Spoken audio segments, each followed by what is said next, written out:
Got me? So what we're working on today is relationship and communication, right? Let's see something. Romans, always chapter 15.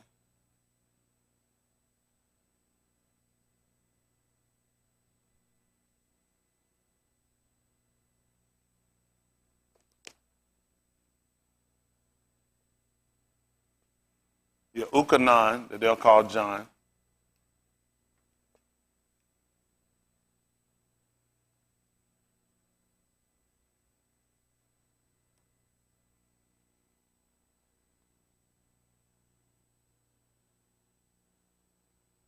Let's see.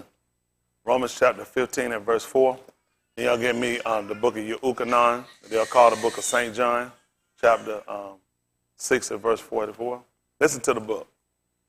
For whatsoever things were written aforetime. So whatsoever things are written aforetime were written for our learning. So we see the importance of the writings.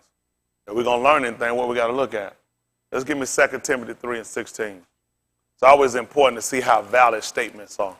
Sometimes people make statements, but you got to look at the validity of them, right? And just starting out what he just told us, that whatsoever things are written aforetime was written for our, what was it? Learning. Learning. Typically you learn so you educate yourself. That's the purpose of learning. So you can educate yourself about a subject matter, correct? Right. Well, we're trying to learn about a subject matter, right? The subject matter is salvation.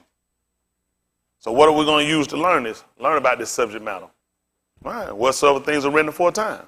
2 Timothy 3 and 16. 2 Timothy 3 and 16. Listen to the book. All scripture is given by inspiration of Allahim, and is what? Profitable for doctrine, for reproof, for correction, for instruction in Siddiq. Yeah. That the Ish of Allahim may be perfect, thoroughly furnished unto all ta'ub works. Seems like he kind of low, or it seems like it's kind of going out. I heard you though. Y'all hear what that happened? All scripture is given by inspiration of Allahim, and is profitable for doctrine, for reproof, for correction, for instruction in Siddiq, that the Ish of Allahim may be perfect, thoroughly furnished unto all ta'ub works. So in order for us to get perfect, then that means we got to go back and learn the scriptures, right? They got to be rightly divided, correct? So we can make sure we understand the subject matter. So this is the importance of why we go back. This is why I use Romans 15 and 4. Because I told you before, typically from the old teaching we got from being Christian antics, we more or less kind of taught a derivative of, just New Testament. Don't worry about the Old Testament. We knew now, so other things are not important. All of it's important, right? Especially with his statement that, lo, I come in the volume. That's in the completeness of the book. So that's why we're looking at relationship. Most important thing you can establish today is a relationship. You know what I mean? So whatsoever things are written aforetime were written for our learning, that we through patient comfort of the scripture might have hope. Now we know that all scripture is given by the inspiration, which means Allahim inspired it. That's right. Right? Yes, sir. It wasn't something that just sparked on its own, something inspired it. Just in California right now, they're dealing with massive fires, correct? Why? So that's what inspired it. Got it? Something sparked it. Some got it sparked to where it started to burn, right? Let's look at something. Since we made that statement. Yaram Yahu. They're going to call it Jeremiah. Yaram Yahu. Yahu 23. 23. Let's see what that say.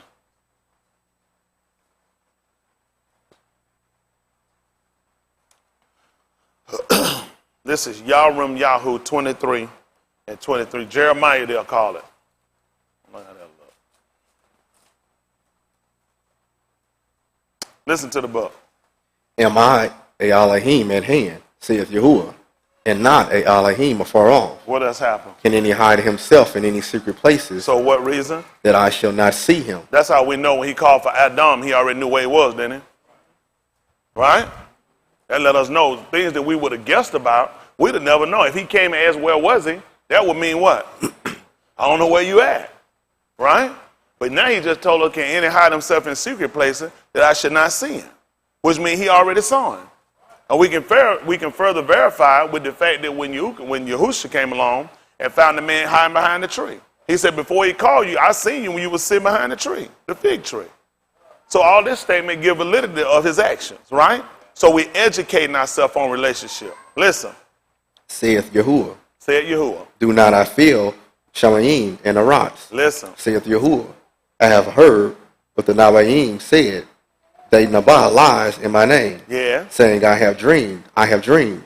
How long should this be in the heart of the Nabaim? Yeah. That Nabah lies. Yea, they are Nabaim of the deceit of their own heart. What happened? Which think to cause my arm to forget my name by their dreams, which they tell every Ish to his neighbor. Yes. As their Abbas have forgotten my name for Baal, the Nabi that have a dream, let him tell a dream. What happened? And he that has my debar, let him speak my debar faithfully. Listen. What is the chaff to the wheat? Listen. Saith Yahuwah. Is not my debar like as a fire? Saith what Yahuwah. Now? Is not my debar like as a fire? And what else? Saith Yahuwah. Uh-huh. And like a hammer that breaketh the rock in pieces. Y'all hear what happened? Who said this?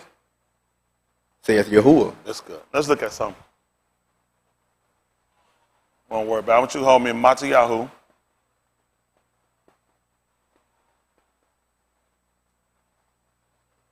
$27.48. Hold that for me. Get me Oriel. You'll call it Luke 24:24.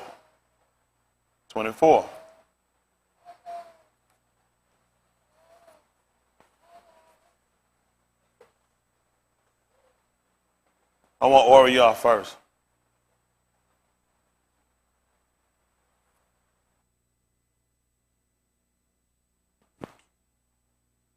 Luke 24:24 as they'll call it. Listen to the book. And certain of them which were with us went to the sepulchre and found it even so as the Nashim had said. Yeah. But him they saw not. Then he said unto them, What happened? O fools and slow of heart, To do what? believe all that the Nabaim have spoken. Y'all hear what he told him? He called him a fool, stupid, but not believing all that the Nabaim have spoken.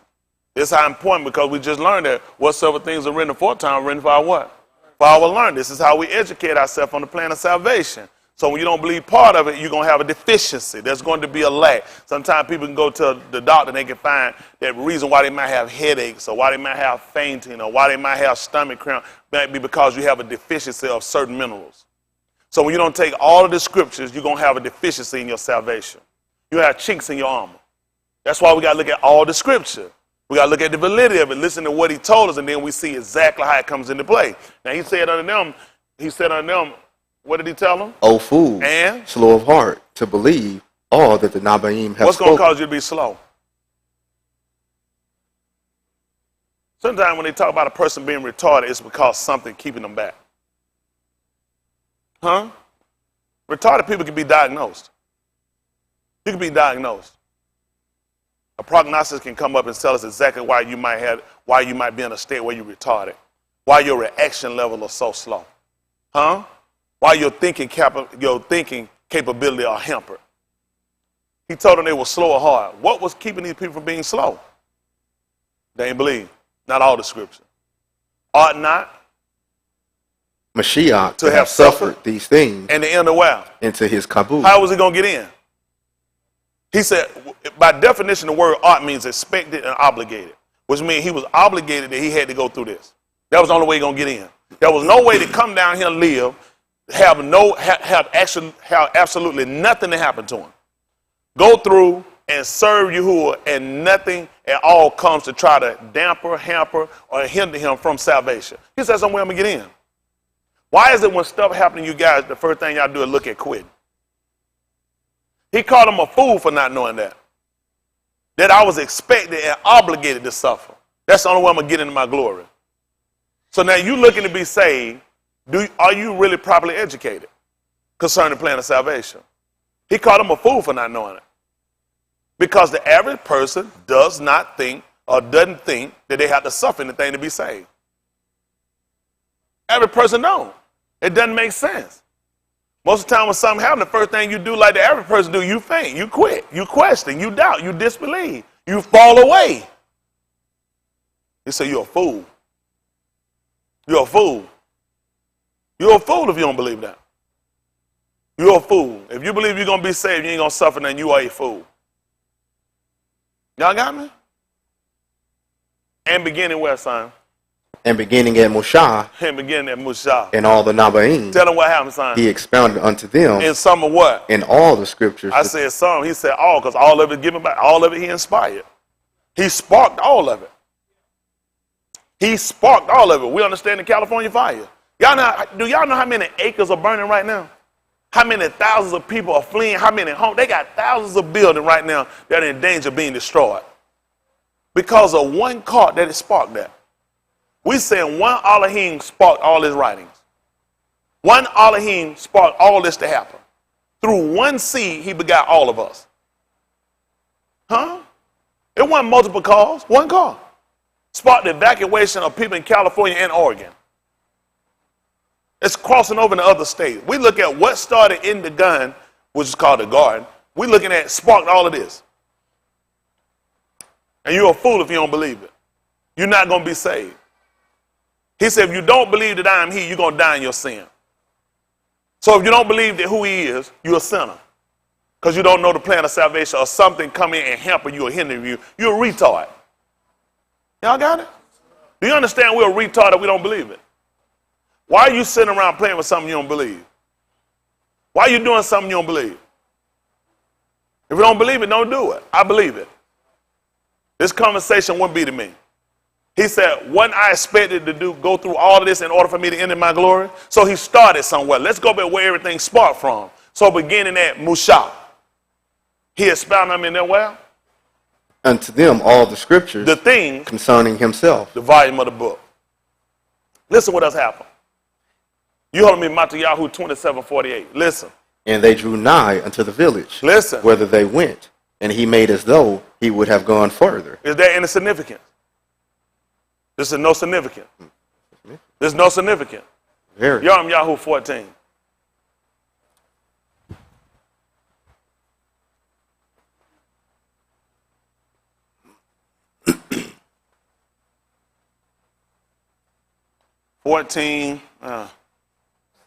Let's say 14:9.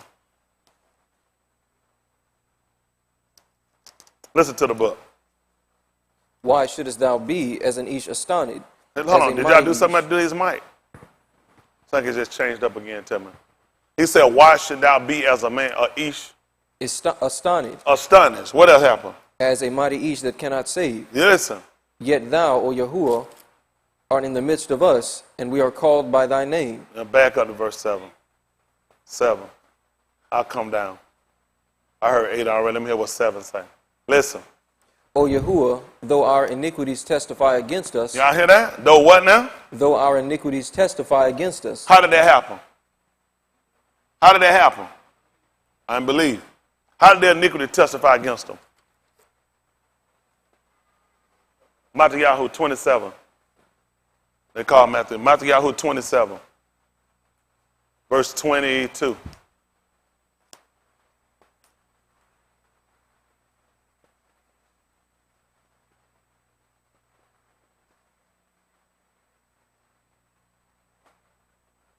Listen to the book.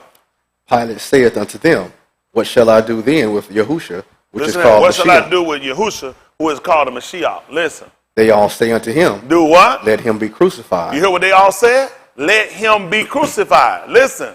And the governor said, why, what evil hath he done? He hadn't done nothing. What happened? But they cried out the more, saying, Do what? let him be crucified. Listen. When Pilate saw that he could prevail nothing, But rather, a tumult was made. what did he do? He took Ma'in, And did what? washed his hands before the multitude, saying, I am innocent of the blood of this Sadak person. What do you want me to do? See ye to it. What happened? Then answered all the arm and You said, said they answer one person? all the arm, Every one of the people. What did they say? his blood be on us, And? on our beneath. So our sins testify against us.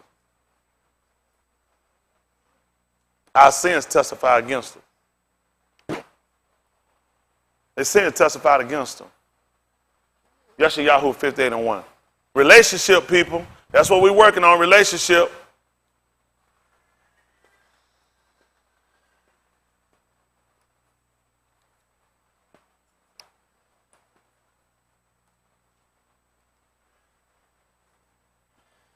Yeshayahu 58:1.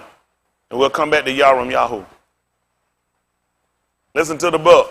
Cry aloud. Cry how? Cry aloud. Do what? Spare not. Do what? Lift up thy voice like a shofar. And do what? And shew my people their transgressions. So you didn't tell me they didn't testify against them? Their iniquity testified against them. This was their sin that was testifying against them. Cry aloud, spare not, lift up your voice like a teruah, and shew my arm. Their transgressions. And the house of Jacob their sins. They need to see it. Listen to Yarum Yahoo chapter 14 and verse 7. Yarum Yahoo, they call Jeremiah. 14:7. He holding me Mata Yahoo. Chapter 27, about 48. Listen. O Yahuwah, though our iniquities testify against us. See that? Do our iniquity testify? Well, you holding me Oriah. 24, what is it, 24:30? Hold that for me. Listen. Though our iniquities testify against us. See that? That's the law for you. That's how important all these actions happen. This is how important everything is to you. Do our iniquities do what? Testify against us. Listen, what else happened? Do thou it for thy name's sake. See, they said do it anyway for your name's sake. They want him to do it for his name's sake. Listen. For our backslidings are many. Listen. We have sinned against thee. They realize that we don't sin against you. Listen. O the hope of Yasharal. Listen. The Savior, therefore, in time of trouble. Listen. Why shouldest thou be as a stranger in the land? See that? Why should I be as a stranger in the land? And as a wayfaring Ish that turneth aside to tarry for a night. That's how important it was when he went back over the scripture, they understood all this. When he went back over the scripture, he'd have covered this. This would have had to make sense to him. The fact when they came into contact with him, they said he must be a stranger. The fact he walked up to them and their eyes were holding, they should not know him. And wanted to know why, what manner of communication did you walk one with another and are sad. And you know what they told him? You must not be from around here. You must be a stranger. In the book, our Lord had already came and told him, why should he be as a stranger? But who else had already told us about this? Who? Yahoo? Pick me up in the book of Yehukanan, chapter 1, at verse 12. Yehukanan, St. John 1, make it 11.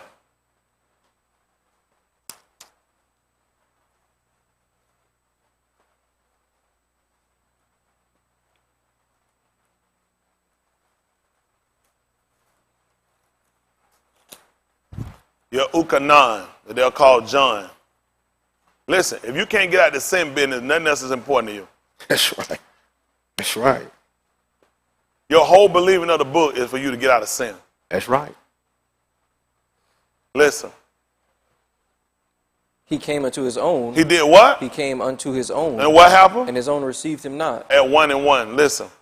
In the beginning was the Debar, and the Debar was with Allahim, and the Debar was Allahim. Listen. The same was in the beginning with Allahim. Listen what happened. All things were made by him. Listen what has happened. And without him was not anything made that was made. Tell them what happened. In him was life, Uh-huh. and the life was the Aor of Anashim. Listen.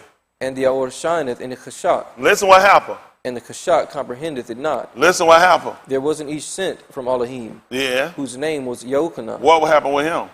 The same came for a witness to bear witness of the Aor, Listen. that all Anashim through him might believe. Listen. He was not that Aor, but was sent to bear witness of that Aor. Liz.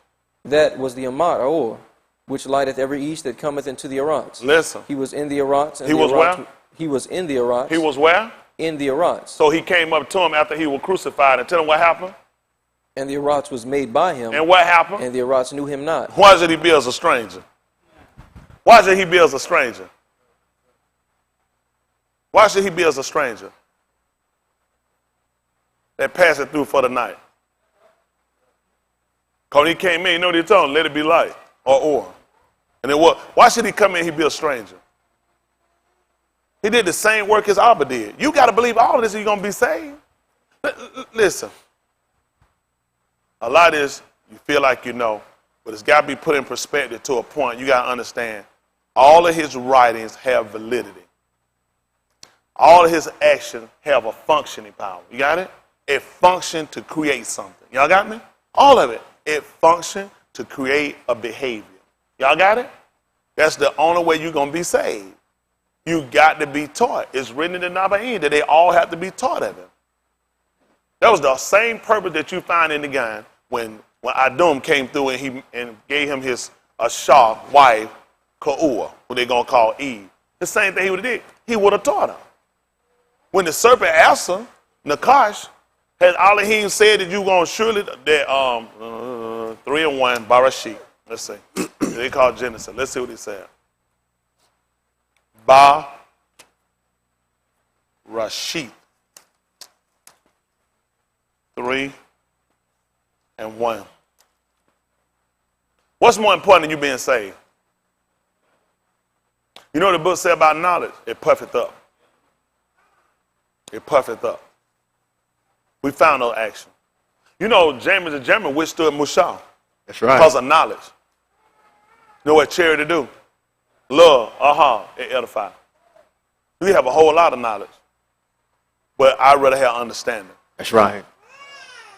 I understand how important it is I got to believe that someone be saved. That's right. I understand he didn't just do something. He did things according to he did it according to a certain particular reason. And you got to know that if you're going to be saved. He designed it that everybody ain't going to find his way. Y'all got it? He designed it that you're going to have a teacher. It's not possible that you're going to do this on your own. That's right. If you do it on your own, you're going to go. You're going to be outside the wheel.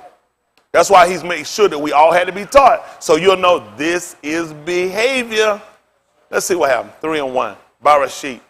Do you want to be saved? Do you want to be saved? You can have knowledge and not be saved. You can have knowledge and not be saved. The serpent had knowledge. Not saved. Not saved. The mighty king whom he cast down, who kept not their first estate, had knowledge, not saved. That's right. He had reserved unto everlasting destruction, not saved. Saved is kept. That's right. You know what manufacturers use when they produce or when they take products in? Who knows? Preservatives. They do that so they can save it. They don't want to lose it. Then they'll put if you look, some of them have a date. It'll keep to this time. That's what Yahuwah did when he gave us the ruach kodesh. You got a keeping time. It'll keep you there. If you look, you got an expiration date. It'll keep you till you die. It's a preservative. The only reason you need to know that, because you're a man. And that's the only way you understand everything. Anything you're going to find that you're going to go in there and you're going to buy, and if it don't have any preservatives in it, it ain't going to last long. It's just not going to be kept. Y'all all right? Those are things they're going to call what? GMOs and other stuff. What other terminology you going to have for them? GMO, what else they got for them? MSG. What else? MSG. It's all these different terminology they're going to get. It's used to keep it so it can stay longer, right? Well, those are things that people typically don't want. Kind of like I said, the stone that the builders reject become the head of the corner. They last longer. Now, we transferred it to look at us. Once you take on the ruach hakodesh, take on this knowledge, you typically going to be somebody people don't want. People don't want to be bothered with. People going to want to get away from. You see how that works? The only reason I told you about that because you understand everything like a man. So I had to give it to you in a man perspective, right? So you'll understand it. That's the purpose of giving you the ruach hakodesh. You'll find some things that you'll get that they're going to call what they call organic. That's organic is stuff that just naturally kept on its own. And you can see why it don't preserve long, huh? Because it ain't nothing designed to keep on its own. If something was designed to keep on its own, it would have made no sense to put the man in the game. Don't make sense. Everything you find to be kept on its own wind up becoming extinct, wiped out. It don't last long. It's got to be kept. Huh? That's what the ruach hakodesh is for, to keep you until the day of redemption. Until the time that he come and decide, I desire this. Huh? Some of that stuff you buy, you look at the expiration date, you know what? I don't want it right now. But at an appointed time, when I get an appetite for it, I'll go back and eat it then, and I still want to be kept fresh. That's what the ruach hakodesh do. The only reason I'm telling you about this, because you're a man, and that's the only way you're going to understand it. We're talking about the saving of your soul. Ain't nothing more important than your soul being saved. Ain't nothing more important than you having a relationship. Not with your wife, not with your kids, not with your brothers, not with your sisters, not with your mother, not with your father. You need a relationship with your maker. That's right. Your maker need to take you and he need to preserve you. You need to be kept. Huh? Organic say this is natural. This is what nature do. That's what sinners do when they transgress. Naturally, you're going to go against because it's to be expected. You don't have nothing to keep you. I don't go getting that organic and wonder why it spoiled quick. I wasn't expecting it to last long. Huh? Ain't nothing to keep it. I can't expect the sinner to go and do the same thing that somebody that's kodesh gonna do. You have nothing to keep you. It's only a matter of time you're gonna fall away and you're going to rot and you're gonna be destroyed. So you're gonna have to be kept. Right? He said he'll keep him in perfect. What was it? Who's what? It's what? That's your preservative. What I'm gonna need to do is quit lying, quit smoking, quit hypocriting, quit false pretending, quit homongering, quit shacking. What am I gonna need to do? Keep my mind. What do I need to keep my mind? That's my preservatives. We're talking about getting out the sin business. Do you know how to stop sinning? Do you know how to stop sinning? Do you know how to get comfort even in the midst of a storm? How you think Yahushua could sit there and sleep while a storm was going on? Everybody was talking about perishing. Mine was stayed on it. That's right. Mine stayed on it. That's right. That's the way you're going to make it. So when things go on and happen around you, you know what you got to say? This is a test. That's right. This is only a test. Yes, sir. Had it been an actual emergency, he would have won. That's right. You hear what they're doing on your TV? They'll give you, you hear shafar. 6:16, Yarum Yahoo. We'll come in and finish up what we got. Yarum Yahoo. I'm concerned about our soul.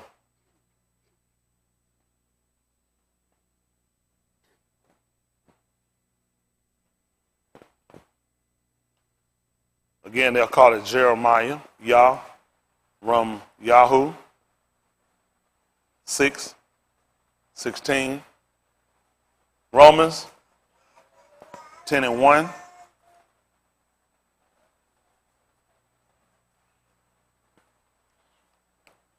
Listen to the book. Thus saith Yahuwah, stand ye in the ways and see, and ask for the old paths. You see that? Get back. We got to go back. Let's go way back. We got a song on, let's go way back. Go way back in y'all. You got to go way back. Stand ye in the ways and see. He told me to ask for the old path. Where? Is the Tower way, Listen. and walk therein, What happened? and ye shall find rest for your souls. But what happened? But they said, we will not walk therein. See that? They said they're not going to do it, though. What else happened? Also I set watchmen over you, saying, Do what? hearken to the sound of the shofar. You see that? Because you can't keep yourself. Why you think he put somebody to watch for you? Because you can't watch. You can't see. You don't see what you think you see. He got to put somebody over you that can see further than you. Somebody he will esteem, somebody he will put up that can look out for you. Huh? Do y'all understand the purpose when we come together? What we're doing? You know, it's amazing how even they set up churches and different organizations, how they'll put these little separation between pews. You know, in a garden, for people who don't know it, you never put that stuff right up on each other. You put little lines so you can walk through them. You'll get everything in section. Kind of how you section off. You didn't notice you kind of section off like a gang? Most of them don't know. How many of y'all don't know nothing about a garden? You never been out in one. So it kind of be hard. Look at TV. Look at YouTube. That's what some of them here done did. They done been through YouTube. Some of them pick stuff through YouTube. YouTube gonna hurt a lot of people. It's just being honest with you. You need to get out there. You need to understand exactly how things work. That's right. So you can see the parallel between and the connection between us and what he did in the game. Y'all got it? That's how important. This is your soul salvation. You got to know exactly how this thing works. You got to understand how it operates if you're going to be saved. Come on over and get this Romans 10:1. He said, thus saith Yahuwah, stand ye in the ways and see. As for the old path, where's the good Tower way? When you find it, walk therein. You're going to find rest for your soul. But they say. He said, also I said, watchmen over you, saying, hearken. He also said, cry loud, spare not, lift up your voice like a shofar. And so you can show them their transgression. The watchman only sitting there telling you the way you're going is not right. What you're doing is not good. That's the only purpose the watchman going to be up there for. Let you know that's not safe what you're doing. That's not good what you're doing. It looks like it can be advantageous for it, but it's actually detrimental to your soul. So he said, watchman over you tell, but you're not going to listen. You're not going to do it. And now you right back to what Yahoo told in the 14th chapter. Now your sins testify against you. Because you were told, but you went anyway. This is Romans 10:1. Our key. My heart's desire and belong to Allahim, for Yasharal is, that they might be saved. But what happened? For I bear them record, that they have a zeal of Allahim. So he said, cry aloud, spare not, lift up your voice like a shofar, and show my arm their transgression and conjunction was who? Who was conjunction? Your cold. Now he just said his heart desire and prayer for Yasharal is, that they might be saved. Yasharal was scattered. Yasharal was dispersed before we was. He said, that's my desire. That's my prayer for them to be saved. For I bear who record? Them. Record.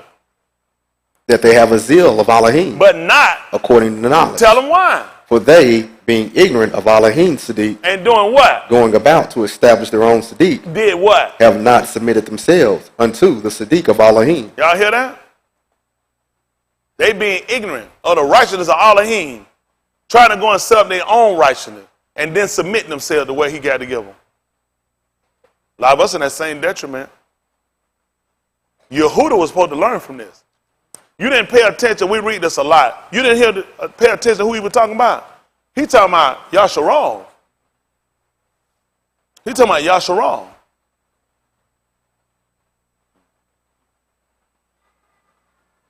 Y'all all right? See if that's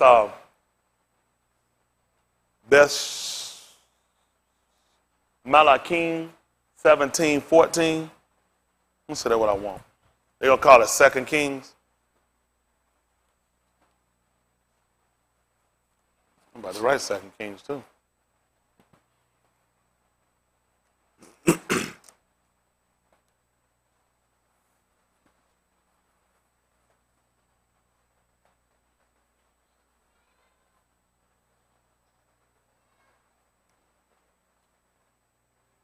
Let's say that's what I want. On a note, I kind of did me a lot of talking this morning with him, which I often do, but a lot of talking, a lot of concern with Yahuwah about us, about our welfare, about us not just coming through here and just dying, and we wind up going to a cruel grave. I'm talking about cruel to the fact of burning, not just resting, holding place. We're talking about after judgment. That's where you're going to really come into a real conflict. That you die, you go to a holding tank. The grave is just like prison. It's a one-man cell. You know, they usually put people on death row. They usually will put them in one-man cell. Because you know what they realize with people that's typically, you look at death row, they don't give a shit about nothing, they ain't got nothing to lose. They'll wind up hurting other people. So you typically put them somewhere where you can put them by themselves. One containment cell. That's what we all going to. All of us going to a one containment cell. After that, you don't get brought out for judgment. They hold them down. When they bring them out and they get ready to get them the needle or strap them down to the chair or whatever the penalty is. In some countries, it just chop their head off in Saudi Arabia. In some countries, it put them before a live gunfire and they just gun them down. That's judgment. That's judgment. You committed an act that they found foul or enhanceable or apprehensible, whatever you want to use, and the next thing you know, they decide themselves saying, this penalty fits the crime. Gun you down. Strap you down. Inject something into your vein. This penalty is what they feel like is meat for what you've done. Now we look at Yasharal. His heart and prayer to Allahim for Yasharal was that they might be saved. So his prayer for Allahim is that they might be saved. What can we come up with of a known conclusion? They weren't saved. They weren't saved. That's right. So all these groups going around here saying Yasharal, now I'm kind of concerned. Because why was he praying for Yasharal to be saved? Because they weren't saved. That's right.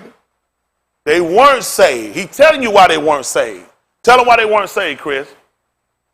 For I bear them record that they have a zeal of Allahim. He said, I ain't going to lie about it now. You can see, you know what they do? They think of dread. They think an outfit. They think a song. They think a book they carry in their hand is going to be validity to salvation. He just told you those are zeals. That's right. Those are zeals. A lot of stuff you see people that's a zeal. The first thing we start saying, you must be saved. I know how you wear your hair. Your clothing say saved. Those are zeals. That's right. He saw things that were zeal for us. It's just certain things you do show certain things. White people know you show some zeals. That's right. But you still do Christian antics. Right. Listen. For I bear them record that they have a zeal of Allahim, But not according to knowledge. in no degree. To no degree do they display the knowledge of Allahim. Absolutely not. Absolutely not. And they quick to run holler, Yasharah, Yasharah, Yasharah. Yeah, we Israel. Again, ignorance again. Always did white semantics. They go playing with words again, and then they get themselves twisted up. He just told them, I bear record, they got a zeal, but they ain't got no knowledge. Because they being ignorant Of Allahim Sadiq, and gone about to establish their own Sadiq, and have not submitted themselves unto who? the Sadiq of He Allahim. just told you right there they can't serve two Adonis. That's right. And no way he couldn't have possibly told you they had an Allahim Sadiq and their own Sadiq. He told you they had a zeal.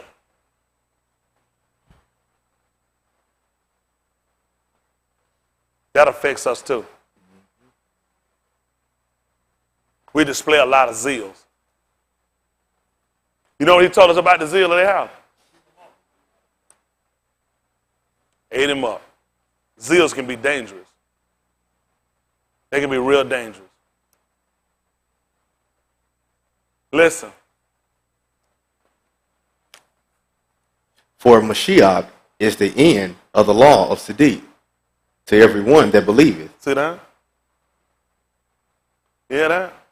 He said he the conclusion of the law to everyone that believeth. That's right. It should have sparked. That's what he got when I'm on 24 right quick. 24 again, the book of Oriah. This is what he just told you. He said that Mushah, he was the conclusion of the Torah. You know what Torah actually means? We say law. It's actually instruction. Those are your do's and do nots. Right. It's instructions. That's what they actually, it's a book of instructions. You know, usually when they sell a product, they typically would put, it could be a saw. You know how to use a saw? You know how to use a drill? You know how to use a welder? You know what else they're going to do? They're going to put instructions. So he get himself tangled up in something and can't figure why it keep cutting off, why. You know what he's supposed to do? Go back to the instruction. And you know he'll say, oh, I see why it keep cutting off now. That's why they put it in there.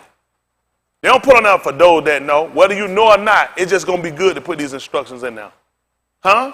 Because a lot of times that's what happened with this. We'll know too much. So you know what he did? It just made sense to make sure we kept these instructions. So you go back now, you can start seeing where your deficiencies at. Huh? Any ailments that you'll find people having today typically going to result into a couple of things. Deficiencies, or either they're going to have an overload. Too much magnesium, too much potassium, too less potassium, too less magnesium, too much iron, or too lack of iron. A lot of these things, either you're going to have an overage or you're going to have a deficiency. You know what the book told you about being wicked? See that? You got too much. You got too much. And you know what happens sometimes you have too much? You'll die before time. Y'all all right? That's how important it is when we come here that we examine what we're doing to make sure we got this right. If this is supposed to spark us to salvation, then we got to make sure we definitively got it down. You got to be able to defend your salvation based upon what? All right. What got you holding? I'm at Oriah 24. 24 and 24. Pay attention to what Mushah was. Again, at 10 and 1, just quoted, I keep my heart desire Palau to Yasharah, for Yasharah that they might be saved. For I bear them record, they have a zeal of Allahim, but not according to knowledge. For they being ignorant of Allahim knowledge, and going about to establish their own Sadiq, have not submitted themselves to the Sadiq of Allahim. Now, Mushah is the end of the law, which when makes sense, the conclusion. He's the conclusion of the instruction to everyone that to everyone, 24 of Oriel, they call Luke. Listen. And certain of them which were with us went to the sepulchre and found it even so as the Nashim had said, but him they saw not. Listen. Then he said unto them, O fools and slow of heart to believe all that the Nabiim have spoken. Meaning if you came and you were looking to find me there, you couldn't believe. You know how many times that he rehearsed going on them, told him that the Ben Ish going to be betrayed. Ain't going to be given over in the enemy hand. And the third Yom, he was going to rise. So if you can't look in to see me still in the grave, you didn't believe. This is your salvation. Let's see something. See that the book of Hosea 6:1. They're going to call it Hosea. Let me see something. Hosea. They're going to call it Hosea. I don't want to die a sinner. I do not want to die a sinner. A transgressor. Not to his instruction. I do not want to do it. Y'all got to have that mind you're going to be saved. Do you want to be saved? Then you're going to have to build a relationship. Like, you know what? Some people have a fabricated relationship. I told you about a friend of mine years back. We were riding in the car. He was driving. We went, God was going fish. He had a picture of a girl on this speedometer. We were driving an old car. They had the speed on the hand come here, the hand shake. All the way, you remember them old car, the hand, you met it, the thing shake. And go all the way to the number. He had that picture, he was rubbing that thing we ran. I was in the backside look. I said, who is that at? He said, that's my girl. He just rubbing her picture, he just driving. I said, yeah. I said, that's your girlfriend? He said, well, not really. He said, I found that picture. That thing scared. This man would rub the picture. Crazy, but you sit in the back seat thinking, he ain't never got to worry about me around him no more. He was rubbing the picture, just stroking it while he was driving with his finger, just stroking it. Just looking at it, you know what I'm saying? He said, that's my girl. I said, Fabricated. You know what? That is fun, ain't it? Because you said Allahim is your Abba. Mm-hmm. Now I'm trying to figure out who more dangerous, you or my friend. Who more dangerous? Why y'all ain't laughing at? I'm kidding. Y'all just got through laughing at my friend. But you said that Allahim was your Abba. Now that's funny. Mm-hmm. He had more of a relationship with that girl than you do. See, that's amazing. Only reason I told you about that, because you understand everything as a man. Fabricated. You remember years ago, I remember when I was a kid back 13, 14, I had a fabricated relationship with Kim Field. I said, if she see me, I know she want me. That's right. That when she want ugly Tootie now. That's right. No, not Tootie. Kim Fields. Right. You know what I'm saying? When she had got it together. Not Tootie. Tootie looked fruity. Isn't that right? Some of them, Janet Jackson, she had a moment. Now, when she got pretty, when she got on Different Stroke. Mm-hmm. How many of y'all remember Different Stroke? That when she got pretty. That's right. That's right. They know geekhead Todd Bridget. I said, I supposed to be on that show. She know who she want. Then she got to be a nasty girl. Mm-hmm. And then the titty fell out. So we broke up way before that titty fell. I seen her coming. She already told me she was nasty. What was I expecting? That's right. Then she said, you think coming that stick girl? I already hear you. Then she ain't want no control, did she? And you see what happens when something don't get control? It get wild. Somebody done got hit, ain't it? How many of you like that control? Control! My wife. Yeah. Yes, sir. I ain't want you need some control. She said she want a daddy controller, nobody controller. Where you think she was going? See, y'all was sitting around just dancing to a song. A lot of those people lyrics are actually how they feel. She told she was growing up, she didn't want nobody to control her. And she out of control now. Y'all all right? All right. But these were fabricated relationship. Now, had you gone and asked Kim Fields about me, she'd have told you she didn't even know who I was. Anita Baker. I said, that's my girl. That 365. I said, she talking about me. Now, you the one to ask her about me, she'd tell I don't even know who he is. That's right. I'm being honest. It was a fabricated relationship. How many of y'all had fabricated relationship with stars, but then you had no fabricated? Nobody you like growing up. All right, y'all act like it. How many of y'all had fabricated relationship? Your wife ain't never had no fabricated relationship. You ain't never liked nobody. Everybody liked somebody before. They felt like, that person or this person. We had that, you know? And you felt like you knew a lot about them. You watched them or you heard them, you felt like they should kind of sort of know you. Mm-hmm. And you don't realize they don't know you. That's right. Guess what happened? You've been hearing the law. And because you know, some people read up on certain stars they like a lot. Find out stuff about them. They got kids or not, how many times they've been married, where they stay at, what's their favorite color, different places they like to eat or food. But now if you go and ask that person, that particular celebrity or whatever it might be of the person, they don't even know anything about you that you exist. You ain't going to believe it. You've been reading about Yahuwah, where he stayed, in Shamayim. You've been hearing about the different foods and different things he had. He had Malaki food, right? All this stuff you don't learn about him, even from people that learn celebrity like their birthday. Guess when his birthday is? Barashit. Huh? He said he possessed me in the Barashit of his ways. In Barashit. So you know all this about this celebrity, but now you go and ask him and just say hypothetically, say, I was calling because Tony Smith talk about you all the time. I just want to know, so you know Tony Smith? No.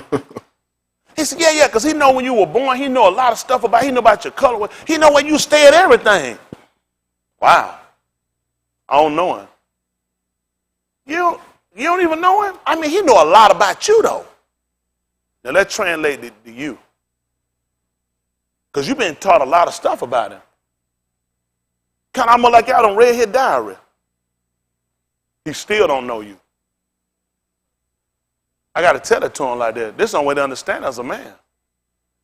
So, see, you can start to feel like you have a relationship because you know some stuff. That's why I told you knowledge can be dangerous. To the point it won't equate to salvation. Got it? So now we got to see what the whole thing was supposed to spark.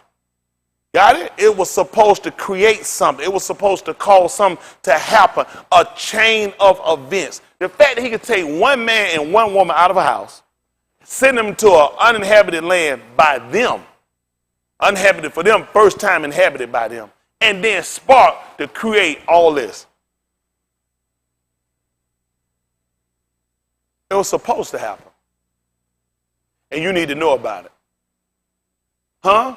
You need to know about it. And you know what he want to do? Just like I told y'all, they kept talking about the car fire and what it kept. Like I said, why they kept talking about the car fire? Because the car sparked the fire that caused the burn in California. Well, it makes sense that anytime we start talking about events, let's talk about Mr. Yahuwah. Because he's responsible for sparking all this.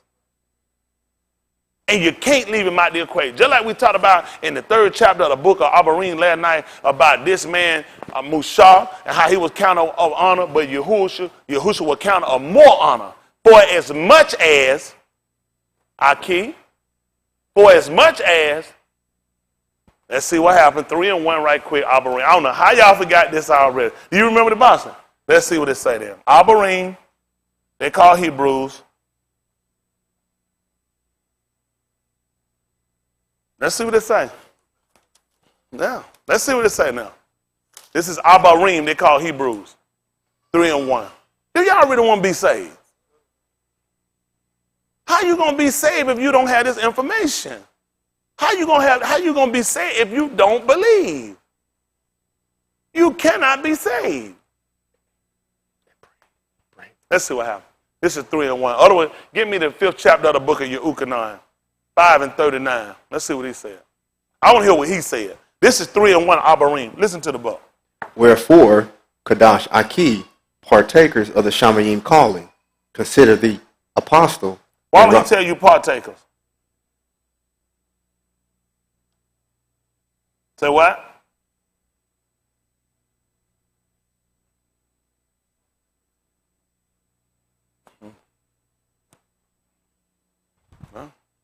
It's kind of has changed. Do what? That's right. You're exactly right. So you're a partaker. He told you he was a partaker of the Shamayim gift because he became a partaker of flesh and blood. He didn't take all, he took part. That's how he learned how to properly, rightly divide. He took part. That's why you didn't pay attention why he came with a mother and not a father. That would make me part. That's the only reason he did it. It wouldn't make sense. So now he just came along, and if I give you the ruach hakodesh, guess what happened? You just came part. You know what it's kind of like? And I'll tell you this story. One time it happened. 2 men sitting at a restaurant, right? Both ordered something different. Two men. Both ordered something different. One man took half of his and gave it to the other man.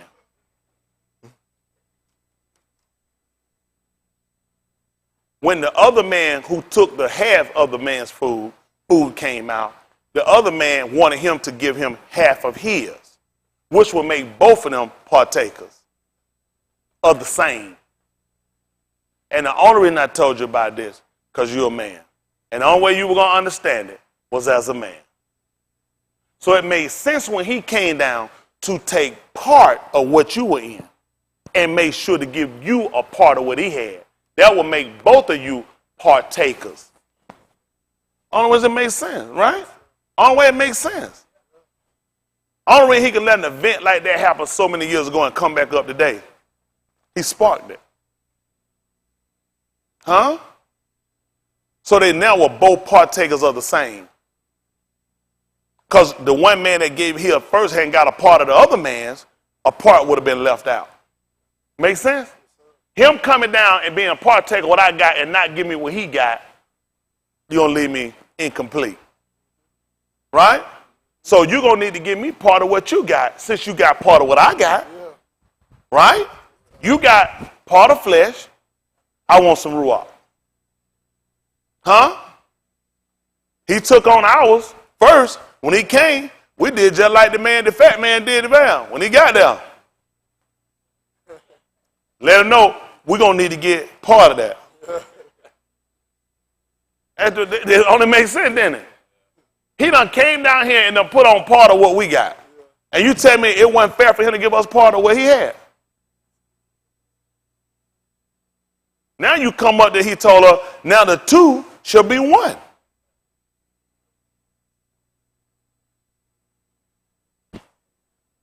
That's what got us to the oneness of him. Of becoming complete with him. You got it? I don't know what's happening. What we doing here? What are we doing? What are we doing? Are we trying to understand what we're doing? Or y'all just kind of just looking to just kill time? Do you know how important this is that we get this right? If you die now, if you walk out of here, you die later, and you ain't got it, don't you understand you're not going to resurrect? Not to no everlasting life. Folks, ain't that more important than you being saved, but you got to make sure you get a consumption. You got to get an understanding. You got to grasp the concept of what this man was doing here. The plot thickens. Listen, come on. Listen what happened. Wherefore, Kadash Aki, partakers of the Shamayim calling, Tell me what happened. consider the apostle and Rosh Kohan of our profession, Mashiach Yahusha. See that?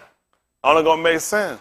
The Rosh Kohan of our, what is it? Profession. Professor. And we supposed to came in, you can believe what happened before, bro. We supposed to come and confess before the Kohan. Huh? This man that took our confession. You know the Catholic Church mimic us. They let people go in the room and they go in there and they say, forgive me, Father, if I have sinned. These people go in that room and you know what they do? And they just confess their sins to everything they done. And in their religion and their belief, which is fictitious, a fabricated relationship, this man can tell them to go and their sins be forgiven. Where do you think they get that from? That you can go see a father and a father can forgive sin. They got it from us. That's right. And now we're going to come on and do the same operation that these hypocrites done, to go and acknowledge their gods. To go and do the same similitude worship that they do, that we already know that's fabricated, that we know is not real, it's made up. All right, listen. Who was faithful to him that appointed him, as also So you Mushah. to consider him, he was faithful unto him that called him, as also. Mushah was You know faithful. the reason he told me then? Because really in telling me that he was faithful, I really don't know that. I really don't have nothing to compare him to. Not until the next statement. You know that?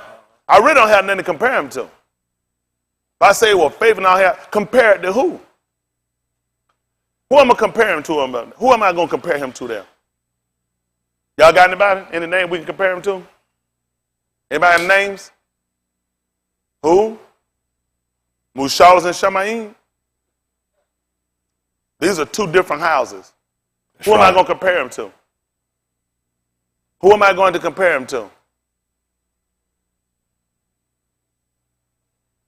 So you know what's the danger part? I guess when we sit around, we read something, we just kind of just take it for what it is and keep going. Compare it to who? Let's see something. At the 12th chapter of the book of Bondage.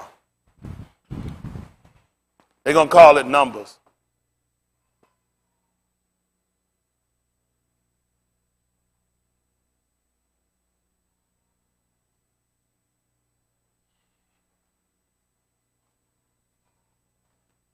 This is 12 and 1 Bondage number. See, you know what I want to get you guys to do? I'm trying to spark you to some intelligence that you don't just let people tell you something. Listen. And Mariam and Aharon. Hold on, when you give me 1 Corinthians, see if that's 2 and 1. 2 and 7. 1 Corinthians 2 and 7. Listen. Spake against Mashah because of the Cush woman whom he had married. For he had married a Cush woman. And they said, hath Yahuwah indeed spoken only by Mashah? Hath he not spoken also by us? Y'all hear that? Listen. And Yahuwah heard it. Now the Ish Mashah was very meek, above all the Anashim which were upon the face of the Aras. Let me ask you a question. What did the book say that the meek was going to do? What was the meek going to do? Now, this man here was the meekest Ish of all of the Anashim that's on the Aras. And this man killed somebody. How you think they're going to inherit it? See what Christianity teach you? Mushah was known for killing. Mushah wound up killing a man and buried him in the sand. And this is the meekest man he got. Then when you read the 5th chapter of the book of Matthew, the book said the meek going to inherit the Aras. How they going to get it? Daniel told them how they going to get it. He said they're going to take it and possess it forever and ever. All those meek people going to take it. It ain't never been no time nobody gave up. Now, I don't know why y'all go to this semantic, these game, these white people give y'all and teach y'all these retarded nigger preachers give you. They mess your mind up. That book said, then y'all said we were going to take it. I don't know, even the book teaches us in the 12th chapter of the book of Kazum, you don't believe what happened in Shamayim. It was what? War. Why you think they were fighting? Because the devil and his Malachite want to seek it, they take it. And the book said they couldn't prevail. That's right. So guess what happened now? They were cast down. That's right. They possessed it forever and ever. I don't know what these people thinking. Why you think they were wanting Shammai? They were going to fight and everybody going to stay there?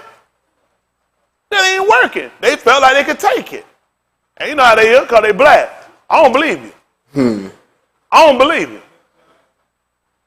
And they fought and they lost. And they lost, guess what happened? That's the same thing happened when we went through the land. Canaan was already inhabited. We fought and we took it. That's right.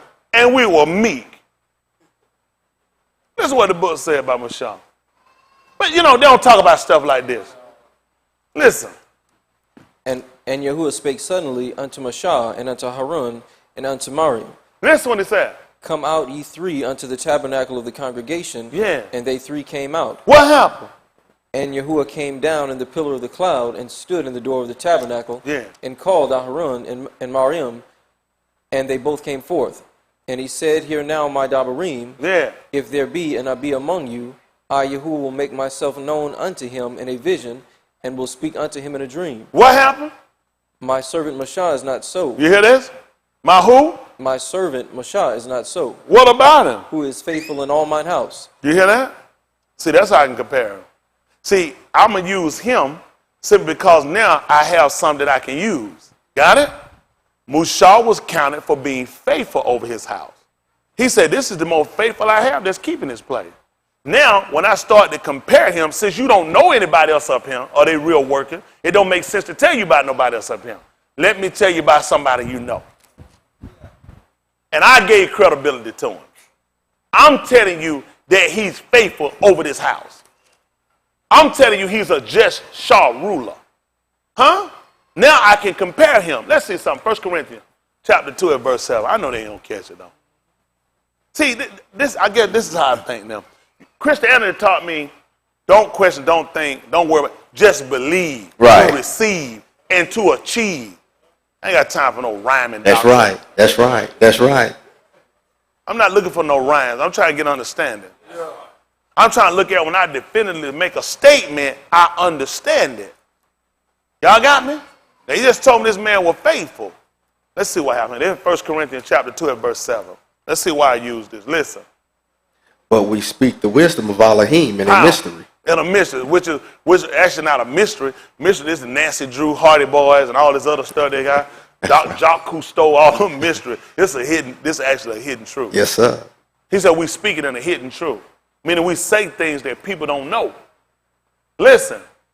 Even the hidden wisdom which Allahim ordained before the Arats unto our Kabul.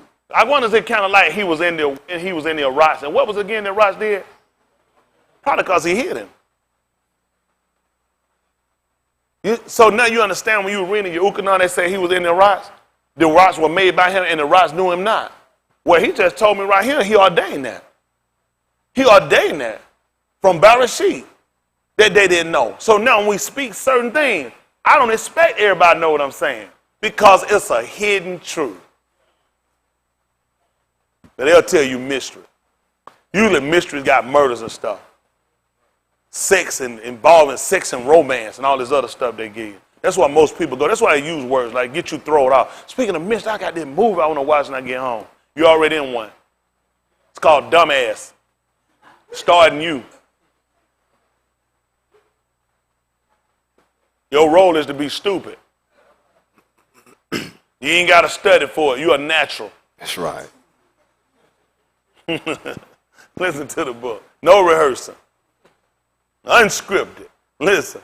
Which none of the Sharim of this Arats knew. See that? None of the rulers of this Arats knew. Tell them what happened, son. For had they known it, what would it did? They would not have crucified the Adonai of Kabul. So you can see why it was important that he came down and nobody knew who he was. And they would have known him. They wouldn't have done it. So what he had to do? He had to hide it. He had to disguise it. You see how that makes sense now? Now everything started to make sense when he came down. When the Malach king of the Malach of Yehuda came down, and he wanted to disguise himself and go into battle. It made sense. Listen. But as it is written, eye have not seen. What happened? Nor ear heard. Listen. Neither have entered into the heart of each the things which Allahim hath prepared for them that love him. Listen what else happened. But Allahim hath revealed them unto us by his ruach. See that? We come back now, we start to see we get an understanding. When other people don't grasp the concept, other people don't get the information, and now you getting it, so he tell you how he revealed it to us by his ruach. By his ruach is what he used to inspire to be written. All scripture was given by the inspiration of Allahim, and it was profitable for him. So Allahim caused this to spark by his ruach. What else would he be able to give me to help me to understand this? What will I need? The ruach. If he used the ruach to cause it to happen, I'm going to need the ruach in order for me to understand it. See that Beth, Kaf, 2 Peter 1:19.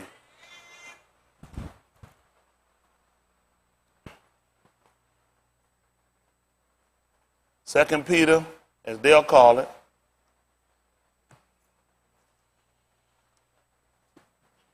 (1:19).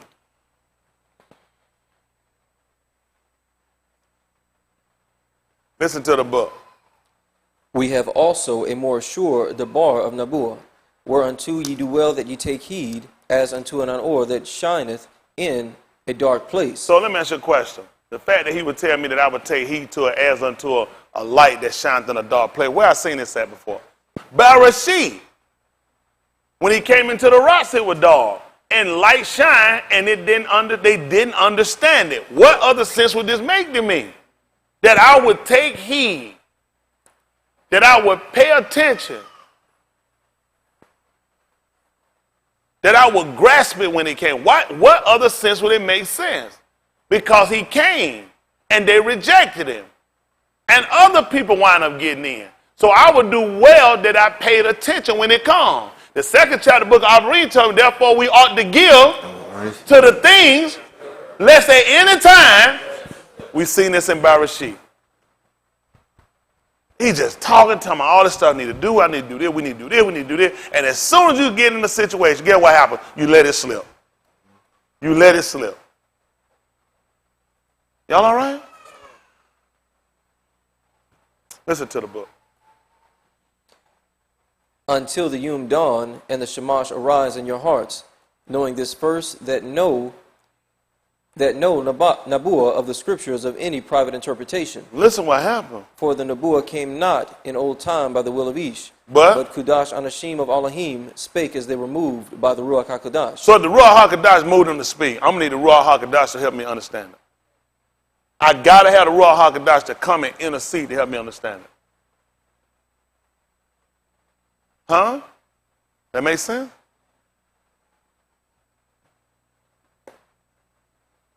If I got a problem, I guess, is Windows Vista the same program or two different programs? Windows Vista is a separate program. Windows Vista, different version. So if I got a problem with Windows Vista, I probably could fix that with Apple, with an Apple program, with knowledge about Apple. But Apple do have programs, right? So the Apple program won't help me fix the Windows Vista program. So would it be safe to say I'm going to need an application or information about Windows Vista in order to understand the problem I have with Windows Vista and have to use that in order to fix Windows Vista? Would that be safe? I got a problem with being saved. What you think I'm going to need to use? A novel? A dictionary? I'm probably going to need the application about salvation. Or I'm going to have to get somebody that's knowledgeable with Windows Vista, who understand how Windows Vista works and know how to figure out when it's got some kind of configuration that doesn't make sense. They can fix that. So I'm dealing with salvation. I got a problem and I need to get this problem fixed. I'm going to need somebody that's knowledgeable about salvation to fix this problem I got. Huh? And they're going to have to use information that's prevalent to salvation. Anybody going to fix Windows Vista going to have to use information about Windows Vista to fix it. Safe to say? Why do we just have that conversation? Because we're men. How do we understand? As a man. Let's finish 1 Corinthians chapter 2. Some of y'all came in sleep. I don't understand it. I don't get that much sleep.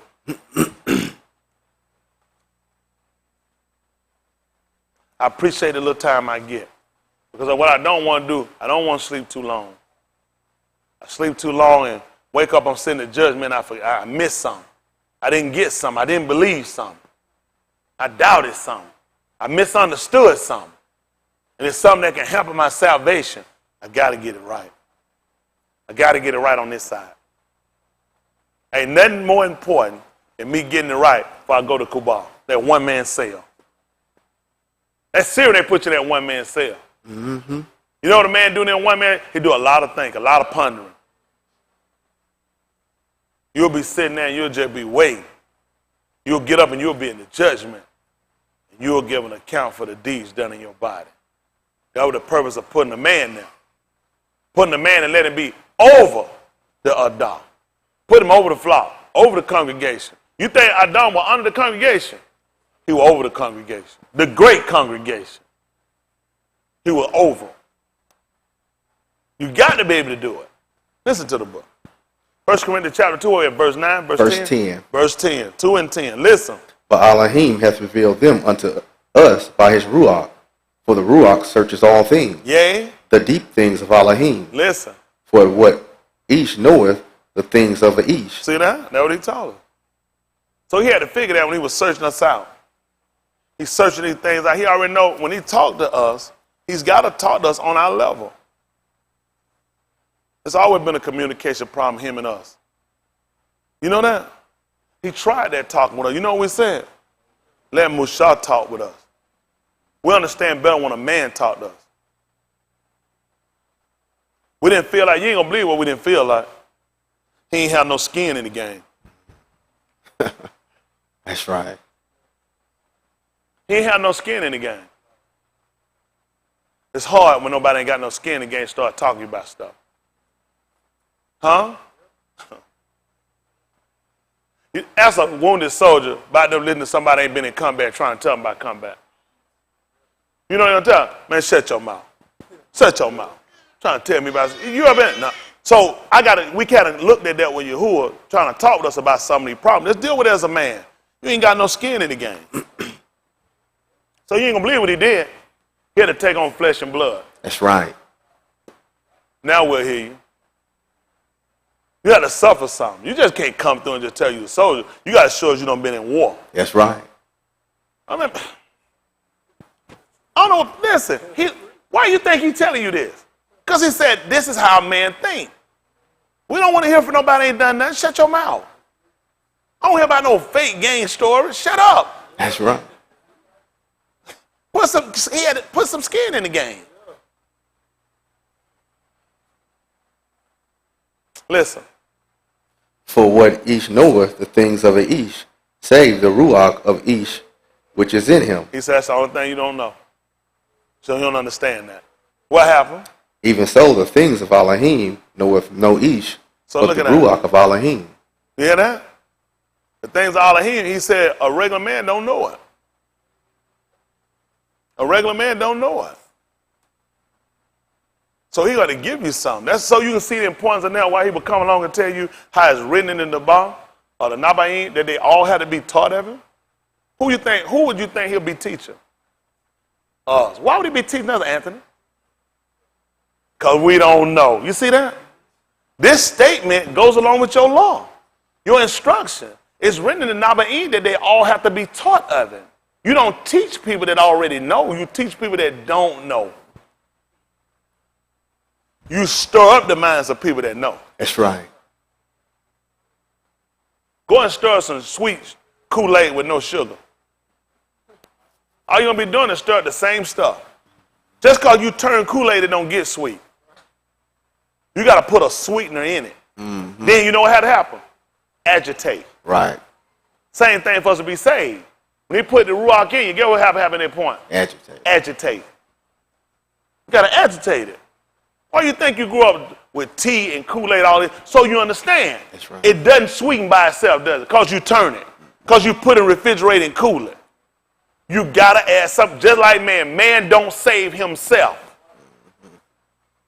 Man's got to have a sweetener. Man's got to have a preserver. And then it's got to be agitated. They ain't going to believe it. How many of y'all have seen the movie Vacation years ago? Chevy Chase. Y'all see that movie? Y'all remember when they went to see his wife's cousins? Mm-hmm. And the daughter sat in there, she made some, they would sit at the table eat, and she had made some Kool-Aid for him. That's right. What did she use? Her hand. You ain't believe what Yahuwah did. He used his hand too. They laughed about it. She was sitting there, they said, no. She had her hand in the Kool-Aid stirring it up. They were trying to figure out, what is she doing?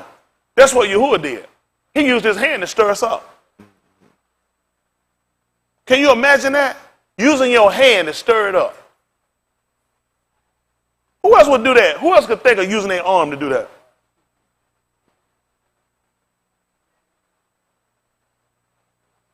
Only reason I told you again about it, because you're a man. That's how you understand everything, as a man. Listen what happened. Now we have received not the ruach of the Arats, But what happened? but the ruach which is of Allahim. Which will make them separate. See, now he tell you about people that become partakers. So now you got to think about this. If he said we have not received the ruach of the Arats, but the ruach of Allahim, that will make us become partakers. And that will cause the other people to be without. You got it? I don't know. Are y'all all right? Are y'all listening to these statements, or y'all just sitting here just killing time? This man just told you now we hadn't received the ruach that's of the Arats. He said we received the one that's of Allahim. This has just made them partakers. We read the 3rd chapter book of Abarim. He said to those that were who? Partakers. Partakers. 8 and 30, Yehukanan. He's talking to partakers. Yehukanan, St. John they'll call it.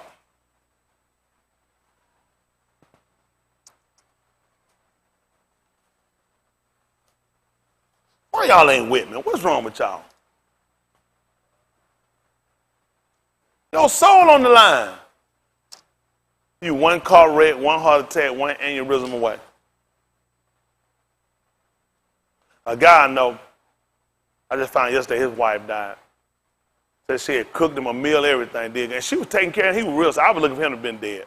I thought he was telling me about him dying, because she took care of Mary. They drove. He couldn't do nothing for himself. She took care of him. And she cooked, nice meal, everything for him. Said she went there and laid down. She woke up. She told him, give me one of my pain pills. My head hurt. I got a headache. He gave her a pill like that. She started shaking the bed. She died. Now he lost without. He don't know what's going to happen to him. Because he was pretty much looking for him to die and his wife to go on. Only Mr. Yahuwah could do something like that. That's right. Where he'll let a sick man keep going to take your wife. I'm going to let you suffer. Now he ain't got nobody to take care of him. And you got to sit here and you got to ponder wait for me to kill you off. Only Mr. Yahuwah could do something like that. No doubt he'd have rather been him than her, because he was the one that was sick. Or was it? You know what he told us? All sickness not under death. That's right. right. Some of Yahuwah make you suffer for you leave him. He don't want you to just escape and get out of him like that. So I take the well one and I leave the sick one. And now you got to sit here and you got to suffer. This was the person that took care of everything, handled everything, knew everything, took care of you. Now they dead. Now what you going to do? Only Mr. Yahuwah could do that. And you ain't going to believe it. And he still be just. That's just. That's right. He just told that last night. Is it therefore unrighteousness with Allahim? No. He said, I have mercy on whom I will. That's right. And I harden whom I will. When your heart hardened to get this, don't bother me. Yahuwah don't wake a heart in your heart. So you'll burn later. You don't want to fight me. It's just like the book said, you haven't resisted his will. No, they'll think, he ain't taught me, ain't going to do it. They don't even realize, that's what I want you to do. Mm-hmm. That's what he wants you to do. Every time y'all done disobey, you haven't disobeyed, you've been obeying. It's 8:30. Partakers. When he told you in the 8:30 chapter, we just said the book of Abarim, that they call Hebrews, he told you, kodesh arki, partakers. Let's see where he got that from. So if you want a partaker, he wasn't talking to you. This is 8:30 of the book of Yehukanan they call St. John. Listen to the book. As he spake these dabarim, What happened? many believed on him. Then said who? Yahusha to those Yahudim which believed on him. If you do what? Continue in my debar, Kodesh Aki. Go ahead. then are ye my methetis indeed. Partakers of the Shamain Gil. That's what's going to happen. And ye shall know the Amat. Because he was in the Arats, and the Arats knew him not. And tell them what's going to happen. And the Amat shall make you free. It's going to loose you from Kabal. See, the only time you don't talk to freedom is to somebody that's captive. If I went to a prison camp, one I told the guy, how many y'all guys want to get out? What if he said that? I don't want to get out, I'm chilling. No joker running that gate. What, you can get us out right now? I can get you out right now. That'll be something that'll interest them, because they'll look at their situation. They'll look at how long they've been in this situation. You know the problem I got with these people here? They don't know where they're at. You don't even know you don't even know you can. If I walk down the street and talk to these people and say, hey, how many of y'all want to be free? How many of y'all want to get out? They'll keep walking saying, that guy's an asshole. He's crazy. Something wrong. He's mentally deficient. Mm-hmm. They don't know I'm talking to them because I see your condition. You just don't see it. You know why? Because Allahim done close your eyes. He done close their eyes. They think because they ain't got no bars in front of them, they ain't in prison. You are in prison. You can't stop sinning. That's right. You can't obey. You are captive. Yep. And you're a slave. But you don't see it till you get into a physical condition, like in prison, locked up in jail. Then you're here. You know how many people go to jail first time and start crying? You know, they say, oh, I don't want to be here. I can't hear. I don't want to get out. And they'll be willing to do anything to get out until they get out. Huh? Only he let you know about stuff like that is because you're a man. He needs you to see your situation as a sinner, just like a person first time locked up. Afraid and scared, don't know what's going to happen, need to get out of there. Regret that anytime they ever did wrong. And if I ever get out, you ain't never got to worry about seeing me again. That's the kind of people Yahushua trying to get. But because your eyes been blind, he done hid this from you. He done hid it from you, and you don't even see it. 28 and 10, who know what I want? Yeshayahu. Good, Aki, good. 29 to 10. Yeshayahu they call Isaiah.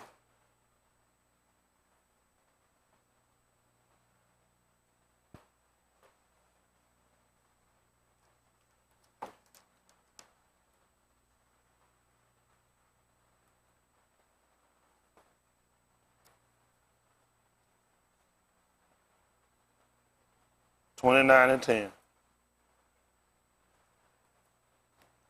I appreciate Mr. Yahuwah. While y'all young, y'all remember me days of you before the evil days come. I wouldn't tell them a lie, tell them ain't that going to happen. Book says it's coming. It wouldn't be right to tell them a lie and tell them ain't that going to ever happen. Y'all remember y'all created now in the days of you while the evil days before they come. He could have never told them it wasn't coming. It is coming. That's an evil time when a person dies. That's right. That's an evil time that come and take you down and you get sick. Say, oh, that's an evil time. And you need to consider it. Mm-hmm. You're doing well today. They ain't gonna be all your days. That's right. In the book tell you, a disobedient child, he said, shall not live out all his days. That's right. It's not possible you can live out all your days. You got so much accounted to you, but you're so disobedient, you can't live them out. You have more time than that. Can you imagine that? You know they taught what got me to start smoking cigarettes? What they say? Kill you? Yeah, it did. And one statement they gave me, they said, do you know taking away every cigarette take, 7 days off your life? That's what they told me years ago. Anybody heard that before? They just tell me, they said, man, you know, every time you smoke a cigarette, that's 7 days off your life. I said, man, I was smoking like a pack and a half. I said, because I drank, it'd be 2 packs. Easy to go through 2 packs. That was like 20 in a pack. Isn't that? Once you drink and you see other people, as soon as you put it out, somebody liable forever, let me get another one. Y'all will kill a whole pack sitting there just smoking and drinking. So you think about all these days that I lived. You know, I looked at, if I start smoking, I live long. I live long if I start smoking. If I'm losing 7 days for every cigarette, and I'm smoking 20 in a pack, I said, man, I start smoking, that's 140 days. So if I start smoking, look at how much time I can wind up putting, how much time I can save in my life. Now you got to put in perspective how you can do with sinning. How many days you take off of sin? That's why he asked you, why should you die before time? That's what I looked at with smoking them cigarettes. Man, I'm accelerating death. If I stop this stuff, Leon, I can live longer. And he let that happen to me. So me as a man, that's how I understood it. So you concerned. See, you know what happened? A lot of y'all watch stuff like that don't happen because you ain't concerned about your life.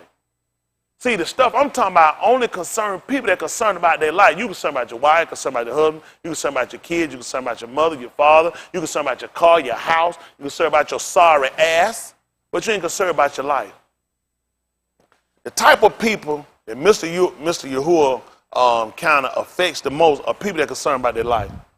Some people say, I'm health conscious. That don't mean you're concerned about your life. You know what I mean? People sick, but they look good. Listen, you can take pills. Folks, they done took shit, steroids, all kind of enhancers, do stuff like that. That don't mean you're healthy. That don't mean you're strong. You just use enhancer, and you look like it to people. But on the inside, you're really frail. You're really sick. You got a lot of people look good, but inside, you're really insecure. So they just worry about the outward. That's why Yahuwah said, you ain't believe what he look at. I got to look on the inward. That's right. Just like he did in the gun. In the gang, he never looked at them people outside appearance. He said, I was looking at your heart the whole time. That's why he was concerned about who told you were naked. I didn't have a problem with it. I wasn't looking at your outside structure. I was always looking at the inner man. You hear his concern. See, the ruach Allahim searching what now? It's searching the penis and the vaginas. It's searching the earrings and the hair. No, he said he's searching the deep things. That's I need right. to get on the inside. Just like when he came into the rocks. He need to get on the inside. Yes, That's sir. where he said I could do my work at. Yes, sir. What did he do at work? On the outside of the rocks or inside? Inside. That's where he said I do my best work. That's why I won't worry about the outside. How much right you got to tell you about the outside of the rocks? Because I wasn't looking at it. I was looking at the inside. Y'all all right? What we going to do? What we going to do? Y'all going to keep faking the phone? Fake it till you make it. Man, you ain't got no contentment in him. Can you imagine you get ready right now, every one of us, we dying. Eventually, dying accelerates. You know, we all dying sitting here. Every one of us, you know what? How many of y'all didn't know you sitting here, you're dying? You're dying. I don't care if you exercise, I don't care if you take vitamins, I don't care if you're a vegetarian or a vegetarian. It don't make no difference, you dying. Or an ascetarian. Huh? You dying. Everyone, including, we dying. By the second, by the minute, by the hour, by the day, by the week, by the month, by the year. We dying. Every one of us. Eventually, it'll accelerate. You know, it's kind of like in a car when it starts to get a bad battery. It'll still crank up sometimes. It'll say, every now and then get, and it's like, uh-oh. And then go, you say, whoo. You know what I'm going to do? I'm going to get that battery changed. But I don't get it changed. I keep going till it put me down. I'm going to see, you know what? I should have went with my mind and got it changed. I'm going to keep going till it put me down. I'm talking about that life we got.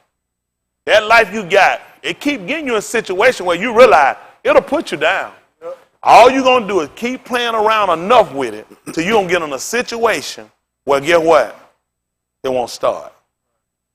It done put you down for the last time. And this is the most precarious time. It put you in the worst situation you've ever been in. Now you got to look at judgment. Now we're going to take that, we're going to change it around and look at the life you got. How long you going to keep running around with that life you got? You keep getting caught up with it. You keep getting put in bad situations. It's just a matter of time before it put you down. It's going to put you somewhere, and you're going to be somewhere where you can't get back. You're going to get yourself somewhere where you can't get help. That's why when you here, you got to do every necessary thing you can to make sure you get right. You can't afford to keep sitting around here procrastinating and playing for your life on the line. Once you crank it up, the air's still blowing and the radio playing. It drives pretty good, my light's working, and you know what happened? You forget all about it. How many of you have had situations like that? Bad, and then cut off, put you, and then you keep going, and you don't go get one immediately. Then they do it again, so you be like, come on. And then it work, you know what? This time I'm going to do it. And sometimes you will play too long, because you know what happened? The book told us about doing that, by being a forgetful hearer. You forget when you were in that situation and you need to get out. He heard you. I got you started again. But you went right out there and you forgot, straight away you forgot what manner of person you were. You started doing some stuff, you ran, you jumped out, and you cut off, and get what? When it cranked right back up. You know what? Maybe it ain't bad. Maybe just where I was, it could have just been, I don't know, probably the way I probably just did the key. Anything to try to lie to yourself about your situation, like you do about your life. You can lie to yourself about your car barrier because you can lie to yourself about your life. You know, Gunwell ain't nothing just happened. It happened for a reason. You know, Gunwell, he's trying to get your attention. Huh? And you'll keep going until you get yourself in a situation you can't get out. You know, you can get out on the expressway, that thing just cut off on you. And you out there running good. Them people ain't going to catch brakes too fast. Even if you running, you think you got it. Try to hit them brakes and see how long it take that car to actually stop. Somebody hit you and fold you right up on that wall.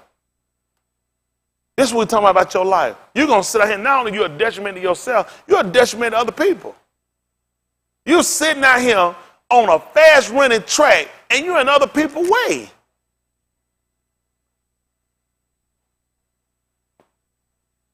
Yep.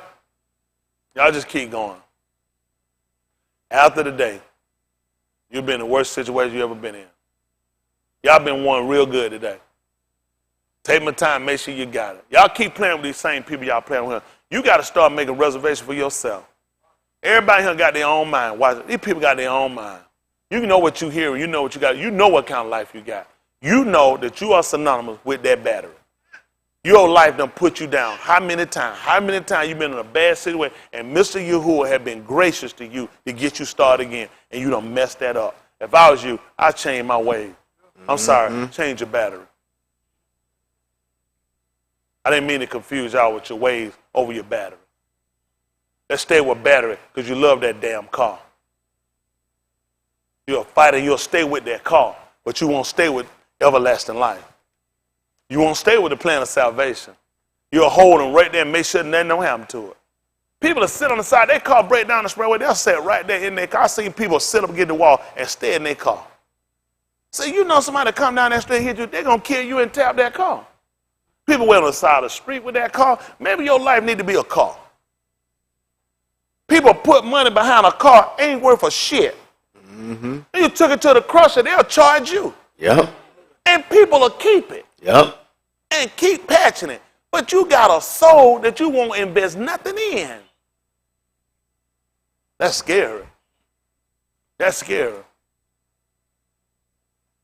At some point, we got to make a change. Well, I got y'all holding. Yeshayahu 29:10. This is Yeshayahu, Isaiah, they call it 29:10. Listen to the book. For Yahuwah hath poured out upon you the ruach of deep sleep, Who you talking about? and hath closed your eyes. Who? For the Nabaim and your Sharim, the seers, hath he covered, What happened? and the Kazum of all is become upon you as the Dabarim of a Safar that is sealed. See that? That's why he would have told that he had revealed it unto us. Because this is the law. This is your instruction. He said he done did. You know, he wasn't talking about the Amorites and the Hittites and the Jebusites and the Perizzites. He wasn't talking about it. He was talking, this is our book. He said, I done close your eyes. I done close your ruler eyes. The people that see for you, I done close their eyes. That make them blind. If they blind, where you going? You know, he said, where there's no vision, you ain't going to be what happened. People perish. If there's no vision and people perish with Kazum, then what's going to happen to you if I can't see? Why would he blind me? Kill the people. Huh? Destroy the people. So I can destroy you. So I can destroy you. See, for people that were acquainted with him, people that were partakers with him, that were knowledgeable of him, would have known what they meant. Not saying I done blinded the people. I'm used to people being blind. I done blinded the leaders. Now, where they going to put the people? That means I intend to do you some harm. I intend to do you some damage. But that don't scare you, does it? The fact that he just told you, I done blinded your leaders. Listen what happened.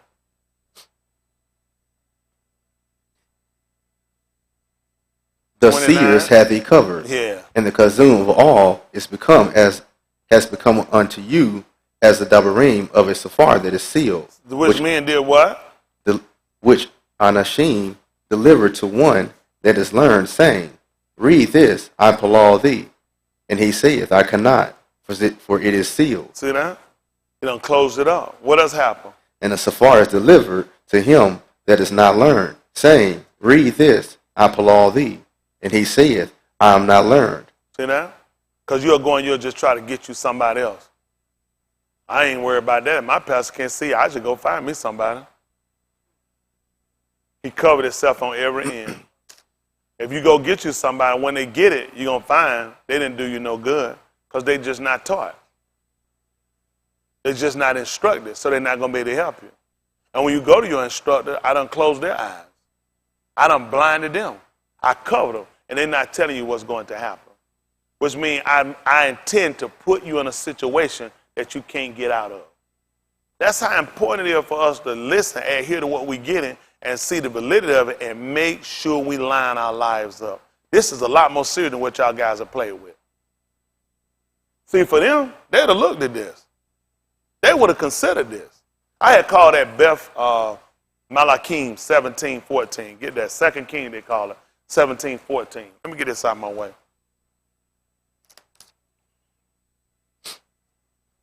Look at Yasharal where they at. Then you tell them that's Yeshayahu. That's talking to us. Yehuda. This is Beth Malachim, chapter 17, verse 14. They'll call it 2 King 14, 17:14. Listen to the book. Notwithstanding, they would not hear. So he but said, hardened their notwithstanding. necks. What did they do now? They would not hear. What did they do, Brandon? But hardened their necks. What else happened, Brandon? Like to the neck of their fathers. Listen. That did not believe in Yahuwah their Allahim. They ain't important to y'all. Why would I be stiff-necked? Why would I be hard-hearted? Who can tell me? Because I don't believe. I don't believe. Nothing you telling me changes me. Nothing you tell me stop me because I do not believe. He said just like their fathers. They didn't believe. Yeah. Let me ask y'all a question. Y'all can be honest. You can raise your hand. How many of y'all been doing wrong but you felt like you believe? Because you feel like that don't mean I don't believe. I just ain't got strong yet. I used to think like that. You commit sin, it ain't cause you don't believe. It's just you got to grow. You just haven't matured yet. You understand that? He just sat here and told me that they hardened their hearts and their necks because they ain't believe. In the 3rd chapter of that same book of Abarim, he said, the day you hear my voice, harden what was again? So when would that be? When the day you hear it? Probably the first time. That'd be the first time. And he said the day you hear it. The day you hear my voice, he said, that will put you at 5th chapter of the book of Ephesians, 5:1. That's how that works. Because a lot of this stuff you can't do till you get grown. Ephesians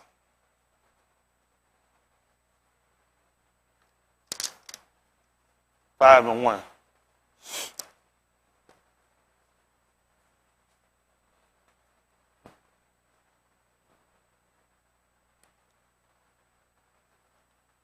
Listen to the book.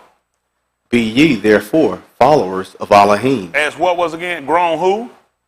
as dear beneath, And do what? and walk in love. As Mashiach also hath loved us. stand ye in the ways and see. And what do he want you to ask for again? Old path. What's going to be older than Yahuwah?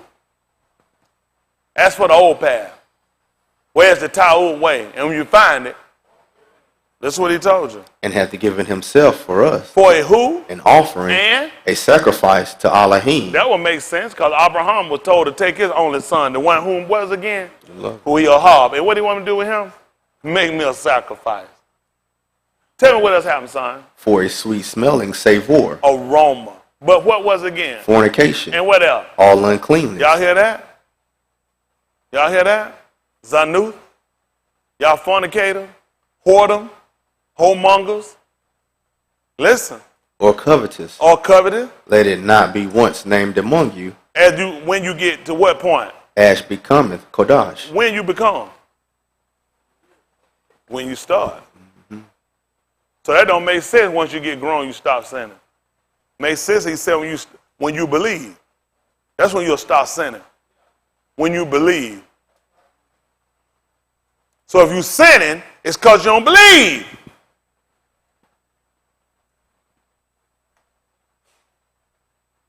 And you can sit down and look at your spouse, look at your kid, look at your mom, look at your dad, how you want to look at them. You commit sin because you don't believe. That's right. Especially when you've been taught you're not a believer. You just don't believe. Back at Beth Malakim 17. Where we left off at? Verse 16? Still at verse 14. Verse 14. Let's listen what all I want to do is listen to what he's saying. I'm trying to put this together like y'all.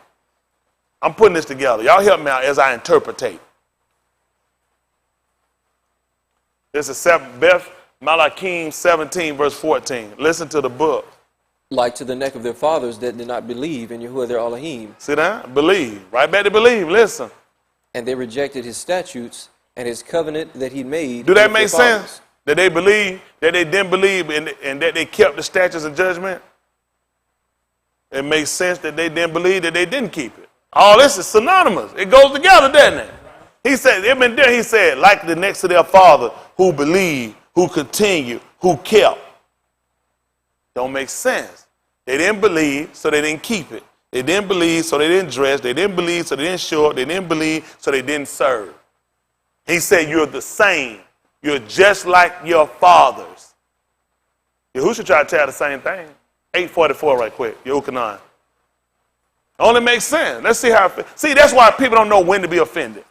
844. Yochanan.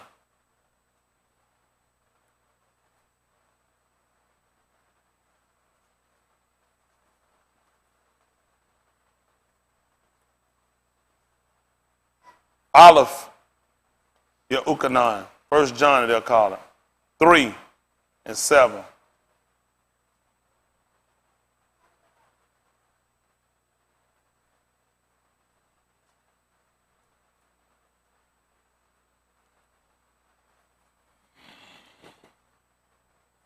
Listen to the book. Ye are of your father the devil. Y'all hear that? Ye are of your father the who? The devil. And? The lust of your father ye will do. What was it? He was a murderer from the beginning. And did what? Abode not in the Ahmad. Tell me what he do. Because there is no Ahmad in him. Ain't no truth in him. So what does he do? When he speaketh a lie, He got it from who? he speaketh of his own. See, he speak of his own. What happened? For he is a liar For he is a liar. and the father of it. See that? At Aleph, Yochanan, they'll call it 1 John. 1 John, they'll call it, chapter 3, verse 7. And give me better, that's Beth Malakim 17, 14. They'll call it 2 Kings 17:14. This is Olive chapter 3, Olive Yeuchanan, 1 John 3 and 7. Listen to the book. Little children, let no each deceive you. Yeah, He that doeth Sadiq is Sadiq, even as he is Sadiq. yeah. He that committeth sin is He of that the what devil. now? He that committeth sin is of the devil. He that what now? Committeth sin is of the devil. Wonder where you get that from? Going around talking about folk the devil. Who told you he can go around and tell people they was of the devil? Did he get it from Yahushua? What you think he was trying to tell them the second in Beth Malachi, the 17th chapter? They didn't believe.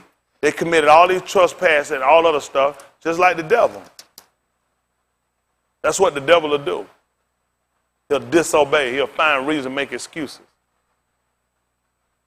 That's what the devil does. People don't want to hear that, though, do they? They don't want to hear it. That's what he tried to tell me. So you got to say, just like they did in the 14th chapter book of Yirmiyahu, so your iniquity testify against you. Mm-hmm. They testify against you. That you don't believe. That you're the devil. Why now? Let's talk about white people. That make y'all feel better. So a lot of your hate toward other people, because you say they inflict you, they do things against you, they do all these different things that you look at, we charge them with. What about the stuff you do? Mm-hmm. Look at your charges. You've done the most heinous crimes that's known to humanity. That's right. You are the betrayer and the murderer of Yahushua HaMashiach. That's right. You and your fathers. Which of the Nabiyin have you not killed? And you're going to be charged from Abel all the way up to Zechariah, and he was slain between the altar. He said, I'm going to charge you with every one of these murders. You know what? Wayne Williams, convicted, missing, and murder Atlanta. He's the killer or the accused killer of the missing and murdered kids in Atlanta, Georgia. 28 to be exact. 28, 27? How many they gave him? 28, 27? 28 to 27. He's known for that. Life in prison. Problem they got. They say he actually only committed 2. They gave him the other ones. Now, you've only committed a couple of murders. But Yahushua said, hell, what the hell? Charge you with all of them. That's how you get the closed cases. See, those are, people don't realize how law enforcement actually work when it comes to murder. Those cases stay open till you can get a person, get a conviction. That's when you can close the case. Since I find what you've done have been the same pattern, I can safely charge every one of you with all of the murders of every one of the Nabaim. Now, get what how many points? We can close the book. Yahushua said finished. You done killed all of them. That's how you get the closed cases. See, before, these were cold cases. We didn't have anybody we could actually put all these murders on. So they stayed cold because the first 48, y'all heard that before, like those are the most critical hours in time. At the time, evidence started to dissipate, stories started to change. You want to get people fresh. Sometimes people that's involved and gave a story, you come in and catch it later, the story crossed up. Now you just became a personal interest. You went from witness to personal interest. You ain't gonna believe this. You did too. First you was a bystander. Then you went to witness. Now you became a personal interest. Now you don't believe what they have, Leon. Now they suspect. Now you are a suspect in the murder of all the Nabaim. Now you ain't gonna believe what's gonna happen with Mr. Yahuwah get here. He's setting up court. They all told us this in the 7th chapter. He said, I looked and I behold, and a throne was set up. Of course they're going to set throne down because he's coming from up and he's coming down. He's going to descend. Which means he ascended. He's throwing it down, setting it up. And you ain't going to believe what's going to happen. The shofar was open. Book scrolls. He's going to open them up, and you ain't going to believe what's going to happen. I'm setting up court. Huh?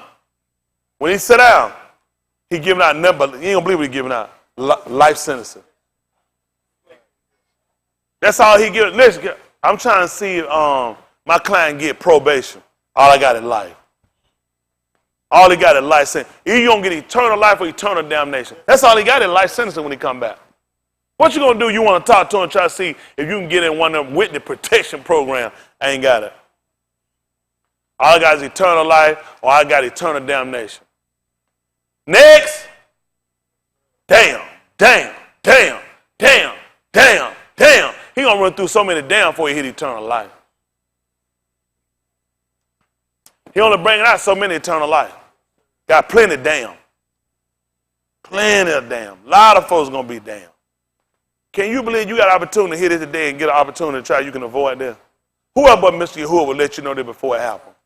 You were looking at going to judgment and thought he was going to look at you and say, your ass was a good person. He don't know no good one. And Yahushua said, ain't none good but the album. You had to get in by faith. That's the only way I'm going to get in. You think ain't going to take me in because I ain't committing no adultery, or telling no lies, or drinking whiskey, sniffing cocaine, messing with kids, having homosexual sex with men? They don't get me in. I got to believe. That's why I don't do it. A lot of guys don't commit homosexuality because they just don't like men. Don't mean they saved. A lot of people keep the Shabbat, ain't because they actually believe they see the significance of it. Ain't got nothing to do. That's all they've been doing their whole life. There's a lot of stuff people been doing. It don't mean they believe. Huh? Some women don't wear pants because their thighs are scrubbed with jeans and they got their leg made out like that. Right then they walk and scrub, and you put a mat between it, they'll strike a fire. So they wear dresses, keep the friction down. Don't mean they believe. See, y'all done put in your mind that certain things you do should show you believe. But you know what he told me? By their fruit. You know. I'm saying a bramble bush talking about come get some grape. I already know you don't gather no grape from no bramble bush. That's a pricky, thorny bush. There's no way in the world I'm supposed to go get no grape, and I stuck myself getting the grape. I couldn't have been getting no grapes. They're not prickly. They're not thorny. Grapes grow on a vine. That's why Yahushua told he was the true vine. I guess they don't want to hear it. What's wrong? Are y'all all right? You saying something, but you're not producing no fruit.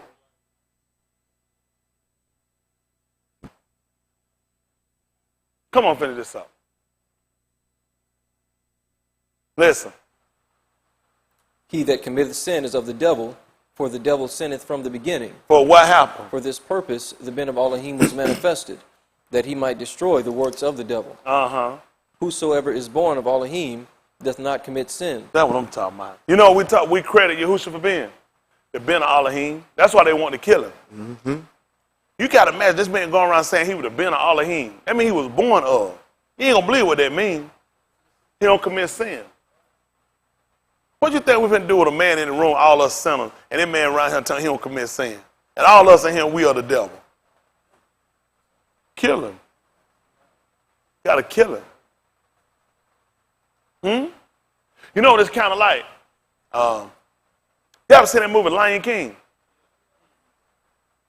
Mustafa ruled over the whole pride, the whole kingdom. Who was heir? Simba. What did Scar want to do? That's the only way he was going to take the rule. Trying to stop him from ruling. People trying to kill you too. They're trying to keep you from ruling. See, we're supposed to be inheritors of the Malkut that they call the kingdom, which is the empire. So what you think people are going to try to do to us? Let's see what happens. 16th chapter of the book of Yehukanan. Yehukanan 16:1. Before you get me that, give me Galatians 4:1.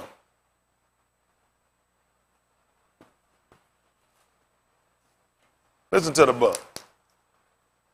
Now I say that the heir, as long as he is a Yalit, What does he do? differs nothing from a servant, though he be Adonai of all, That's Galatians 4:1 for those y'all done got confused. Listen. but is under tutors and governors until the time appointed of the Abba. Yeah. Even so we, when we were Bani, were in bondage under the elements of the Orats. Yeah. But when the fullness of time was come, Allahim sent forth his Ben, Do what? made of an Ashah, Made how? under the law, To do what? to redeem them that were under the law. That's what he did. For this cause, he came to destroy the works of the devil. The works of the devil wound up being manifested. You ain't gonna believe how he got manifested. By the instruction. That's how his works wound up being manifested. See, when he gave us instructions in the garden, what we call law is instruction. All this you can eat, the day you eat of this, what's gonna happen? Surely die. So what I just give you? Law, instruction. That's all he gave him. So in order for the devil works to be manifested, I need some laws. I need to put some laws in. I need laws to be put into place. I know I can get people to get off and straight. You know what the book told me in the first chapter of the book of Marshalline? About verse 13? If sinners entice you, you got that, it didn't stop you. Who else will get you to fornicate? Another fornicator. Who else will get you to commit adultery? Another adulterer. Who gonna get you to drink but another drunk? Who gonna get you to lie but another liar? Who gonna get you to hypocrite but another hypocrite? So now if sinners entice thee, but in order for you to do this day, he had to get somebody that could destroy his works. That thing had a hold on us. I didn't know how to take no instructions and keep them. I know how to hear them and disregard them. I knew how to get around them. I didn't know how to take them and keep them and don't let nobody get me off. Huh? Y'all all right?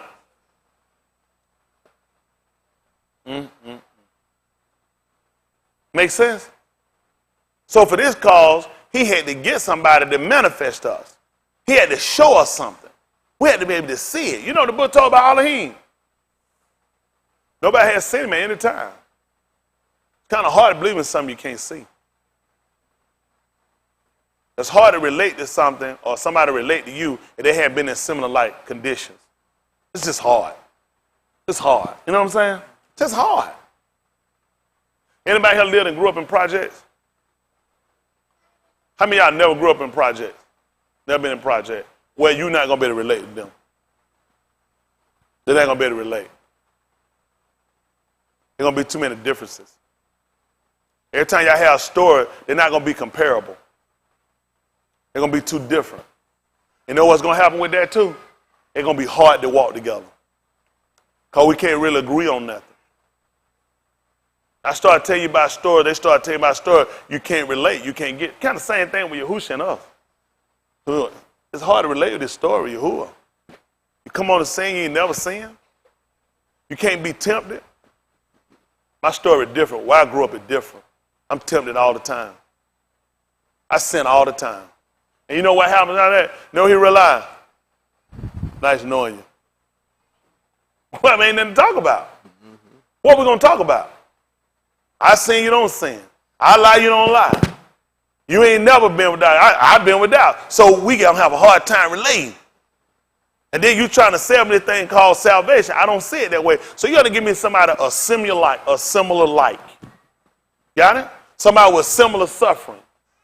Huh? Similar situations. That can say, you know, I grew up and I ain't never do it.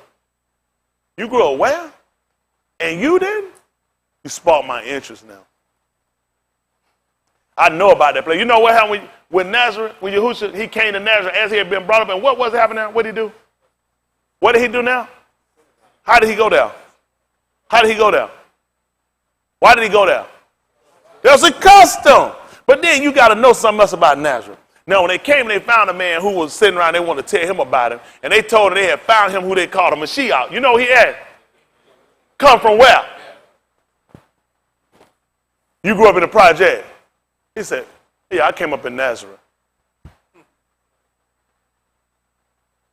Wasn't no good people in Nazareth. So you got to get somebody. See, the book said we have not a HaKohan who can't feel our infirmities. There's some stuff. I've done some stuff. I'll be honest with you. He really couldn't sell me on this story unless he could show me some similar likes. I'm a businessman. It wouldn't make sense. Y'all got it? So he can tell me about a similar situation and tell me what he didn't do. That sparked my interest. Because I don't know too many people been there and didn't do it. So to hear you didn't do it kind of sparked my interest. Then I'm kind of curious, what kept you from doing it? See, that, you know what? Being crafty. Now you done caught me with some guile. He trying to tell me about a story about no project, about no growing up, no rust up, no game made, no steady. That's not going to interest me. Unless you came up in a similar life situation. And really going to get me, he going to have some skin in the game.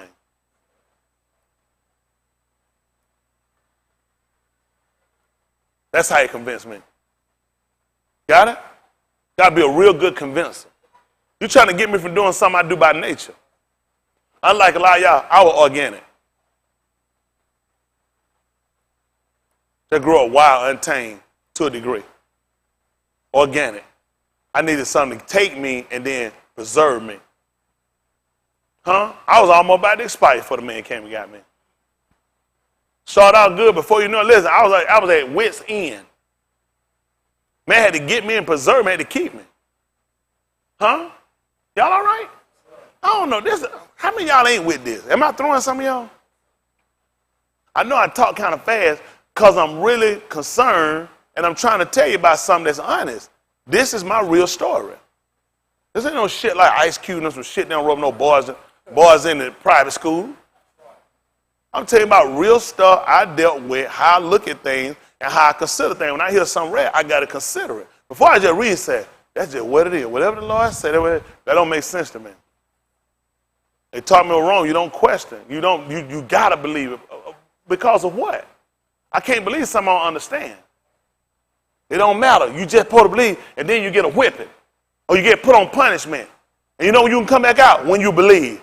It still ain't changed nothing. Unless the information, unless I can probably digest or dissect the information and I can get an understanding. It don't matter. I'll be in there forever, and I still won't have no understanding. Whippings and putting people in punishment don't make people understand. That's what Yahuwah wound up looking at. How much did it benefit us when he kept throwing us out? Should have been one time. Constant. Every year you have to come back and you got to do kafar. Every year you got to do it. You know why?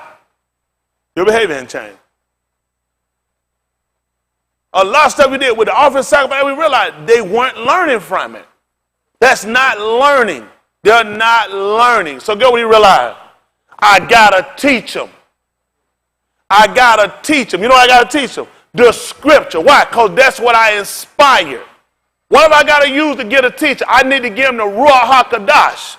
The same thing that inspired the writings. So it can spark the people. And the people stop sinning.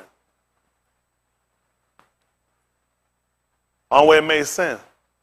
Being you, casting you out, killing you ain't stop nothing. A rocks open up in people and swallow up people. Nobody should have sinned after that. Everybody be like, I'm good. You ain't never got to worry about me. My nature hadn't changed. I'm still organic. Adam was organic. Take it straight from the ground. That's organic. That's how you want your food. Y'all run to the store because you want organic.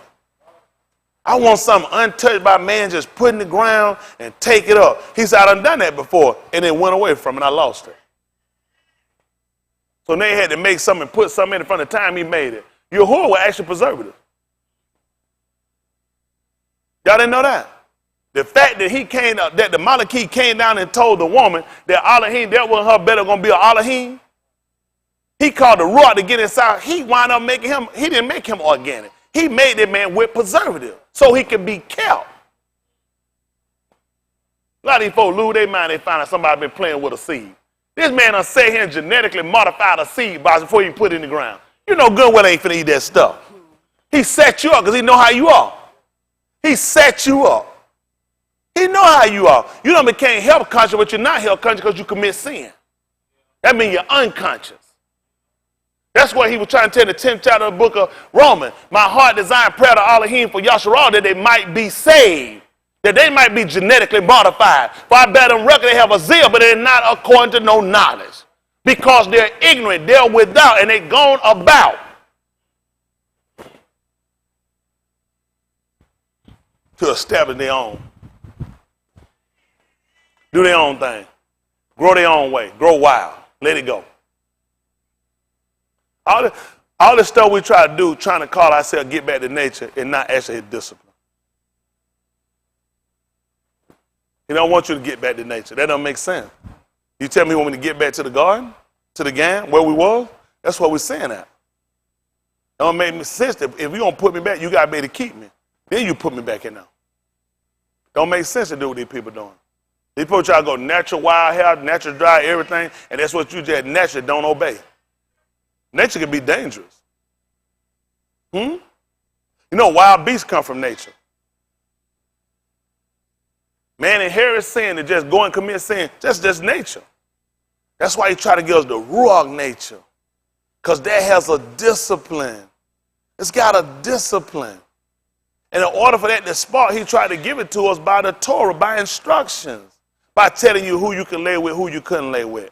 Tell you who you can be with and how you got to be careful. Tell you where you can go and what you can do, what you can say and how you can dress. Because I'm trying to make you genetically modified.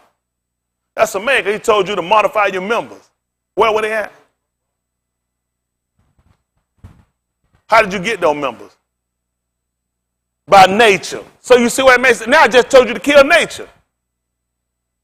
Not me, man. I got. Listen, if it ain't natural, I don't touch it. I know. See how he twists you up every time when you think you're smart. Y'all run these stores, reading and greed, but you won't read this. You won't take time to see what some genetically modified actually save your life. That's what saves you. Something that was tampered and hampered with before it even got him. He had to. He done tried letting you go, letting you do your way. It don't work. It doesn't work. You're destructive.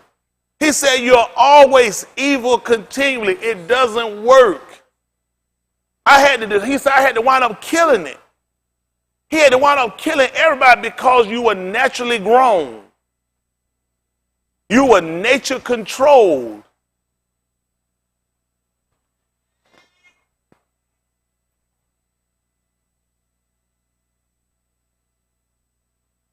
We're going to miss out.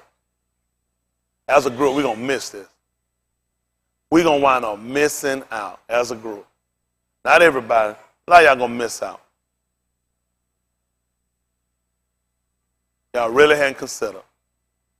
You really hadn't considered. You've been set up. If you're obeying, you're only doing what he done set you to do. If you're disobeying, you're only setting up to do what he done set you to do. It's your benefit for you to start obeying. It's for your benefit you to fight that nature, fight that natural. You need to get modified. Genetically modified. That's what people are afraid of. Genetically modified is controlled. You need to be controlled. Genetically modified. You get your shirt with it, a hat with it. Put it on your ass. Wherever it'll work at, you need to be genetically modified. Just like Yahuwah made you. That's why I try to make a new creation. What be the purpose of you being born again? Because I got to destroy that nature. I got to get rid of that nature. He say the best for last. That's why I told you to be born again. You don't work the will of the first. I need you to work the will of the second now. I need you to be better. The only way to get you to see better, I had to let you hit the worst first. Nobody come to him on a good note. It's always got to be tragedy. It's always got to be something torn down. It's always got to show you something that's out of your control to let you see the need for, you need a ruach. You need a savior. You need a deliverer. All people need deliverance, somebody that's been captive, somebody been held back. Somebody without strength. The book said we were without strength. Somebody weak. That's what you need. You think about, with Shamshun, they call Samson. Who know what he did for Yasharal? He judged him. You know what else he was able to do? He was the strongest man we know of at that time. We need somebody with strength. You need somebody with strength. That's what he did for us. When we were without strength, he died. You know that? Y'all know the Philistine ruled over us. We couldn't stop him. We sent 3,000 to go take him and bring him down. But we didn't send them 3,000 to go take down no Philistine. You couldn't break away from him. And you know what he did for us? He took all the lords of the Philistine down. We were without strength to kill him. So he died. Huh?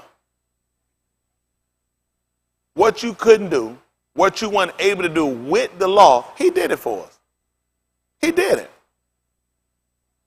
And we said we're so unappreciative. We kill so much time. Y'all come in, y'all sleep. You come right in, you go to sleep. You come right in, your days off. You come right in, and you are a recipient of death.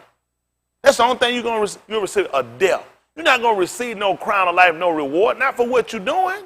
You're a transgressor. You the seed of transgressor. What do you think going to happen to you? If you don't wake up and you don't start, so the man's going to cut you off. If he keep you, it's so you can add up more that he's going to use against you and it's going to hurt you later. You know what the FBI would do? You'll never find the FBI go grab nobody's statue for one charge. They typically going to build a case. Because you know what they realize? That one case a good lawyer can get you off. Look at Paul Manafort, Donald Trump's sister. Now they're bringing in his clothes. Because you know what now they're going to do? They're going to paint a picture. The charge they getting him for is tax evasion. Now they got to get you to look at how important taxes is if a tax to be paid. With every individual paying taxes, you're able to get these programs out here. That's how you take care of the old people. You take care of the people that's indigent. You pay for Medicaid and Medicare. This is how you do other programs at school, through people paying taxes. Now, Paul Manafort did not do what every American is supposed to do and pay taxes. Now, to get you to do this and to see the real crime is to show you extravagant lifestyle he got. Ostrich coat, $15,000. How many of y'all got a $15,000 coat? Then he got a vest. He paid $9,000 for an ostrich. What would be the purpose of this? Damn, I ain't got one. How the hell he get one? Because he didn't pay his taxes. So we got to build you up to hate him.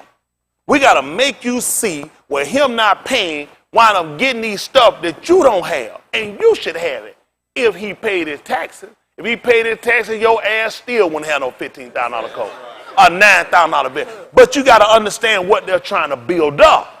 I got to build up hate for him. People's opinion is important before you go to judgment. That's what they did with Yahushua. Before you brought him up to judgment, you had to get people hate for him. See, before he ever got to court, people already were hating him. The man said Allahim was his album. The man was forgiving sin. I know I hate him. How about you? Come on, folks. You all hate him. We all hated him. Don't you? Y'all gonna say in line, tell me you don't hate the man? How do you not hate him and you commit sin? I'm confused. I hated him. I hated him. This man came and damaged my home. I was shacking up, living happily ever after. How do I not hate him? I was drinking, smoking, and lying and clubbing. I hated him. Let me guess. You love him and you sinning. This man's absolutely, y'all people not even honest. They're so scared. Well, I don't want to get trapped. Hell, you already trapped. You're sinning. I'm trying to get you out your trap with the truth.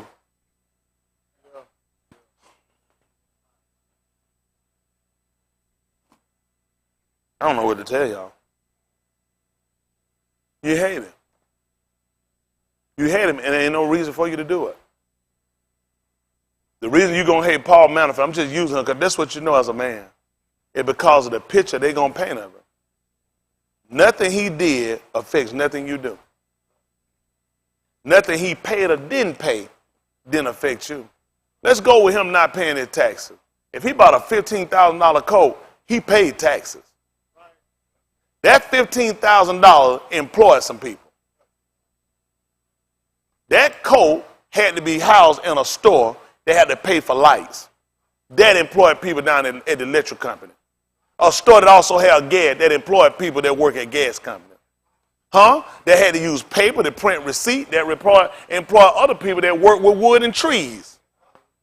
That came in a truck or a van that employed people. Now you got manufacturers that sell trucks and vans that made money from that $15,000 coat. You got shippers that made money. You got warehouse workers that made money. You got people that slaughter, and you got seamsters that made money from that $15,000 and that $9,000. Hell, y'all don't know nothing. White people paint picture for you. and told him, it's because I need you to hate him because I'm going to do something against him and I don't need you to have no favor toward him. It's called propaganda. Tell like when they kill me, they're going to tell, this them words he used, but I live right. I don't commit sin.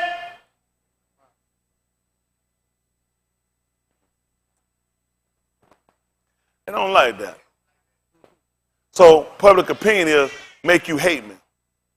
Not because I stole from you or beat you or lied to you or molested you or your kids or committed adultery or fornication to you. It's because he used them words. They don't do nothing for you either way it go.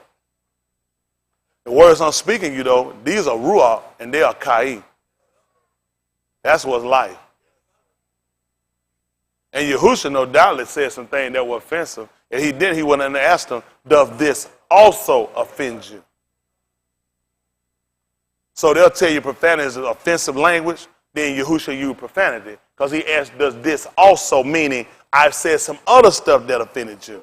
I guess this goes along with that.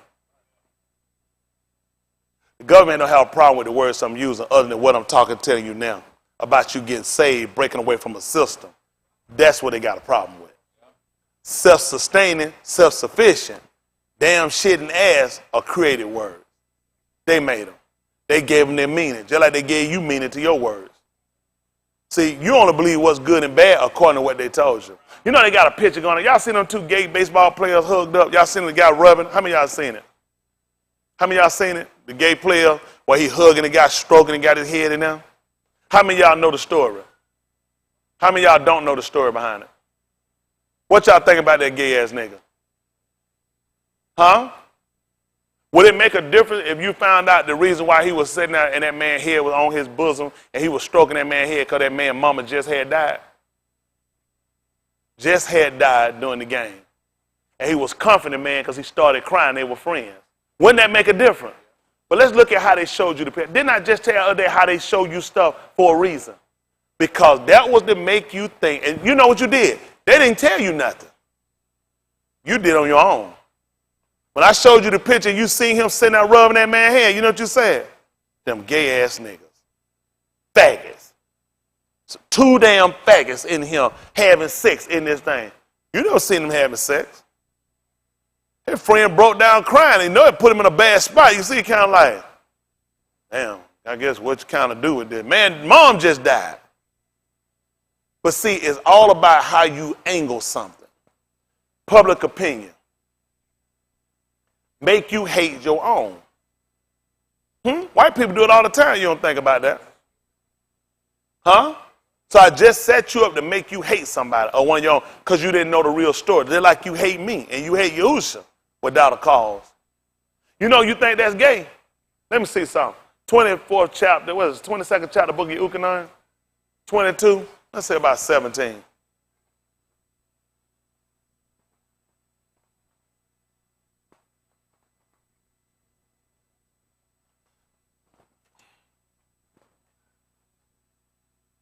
$22? Ain't no 22? 22nd chapter? 21st? 21, I'm sorry, 21 and 19. I'm probably have to put a 22nd chapter in there. I don't like that being wrong. If I don't put on there and just put, he did weep. I'm going to write a 22nd chapter. I'm going to put in there, he did weep. That'll be your second witness. They ain't going to be able to condemn it. He did. The book said Yahushua wept, right? I'm going to write a 22nd chapter. I'm going to put on there, he did weep. It's going to be the second smallest verse in the book. And they ain't going to be able to condemn it. As you done add it. I said, did he weep? Yeah, he wept. That's what I said. Ain't that right? And your law tell you got to have more than one witness. Right? All of them didn't confirm it. They said, we already got two. Well, he said the most three. Still ain't going to get by. This 21 and 20. Listen to 21 and 19 in the book of Yuchanan. They can't get by. Listen to the book. This spake he, signifying by what death he should glorify Allahim. What happened? And when he had spoken this, what happened? He saith unto him, follow me. Then Cuff, turning about, seeth the Iniquities. Pay attention. What did he do now? Cuff turned about and did what now? Seeth the Iniquities. He saw one of his students. What did he see? Whom Yahushua loved, following, which also leaned on his breast at supper and said, Whoa, what he do? which also leaned on his breast at supper. He leaned and laid on his chest. Now you gonna call him a gay ass nigga? People don't realize a lot of stuff we took from white people took affection from us. Our book ad told us to greet one another with a kodesh kiss. You'll see Muslims walk up and kiss each other, tag you. They got it from us. That's right. See, white people made us emotional. They made us. That's why we're not affectionate with our spouses. That's right. Because white people robbed us of that. That's they made us listen. More of our men now homosexual and homosexual acting, and they the hardest niggas you ever seen. Yep. Because white people then took away from us our demonstration of affection for one another. We greet one another with a kiss. He even told Harun when he went to see his Akid Mushah, he was supposed to kiss him. That's right. That's my Akid. On the cheek. Now, no lips, no man. We greet one another. We had affection for one another because we love one another. But they took that away. Now we come up and we hard nigga, punch each other in the chest and shit. Get each other. That's how I greet my nigga, grab it, and both of us flip over this damn pew. We ain't never had no discipline like that. We greet one another with a kodesh kiss.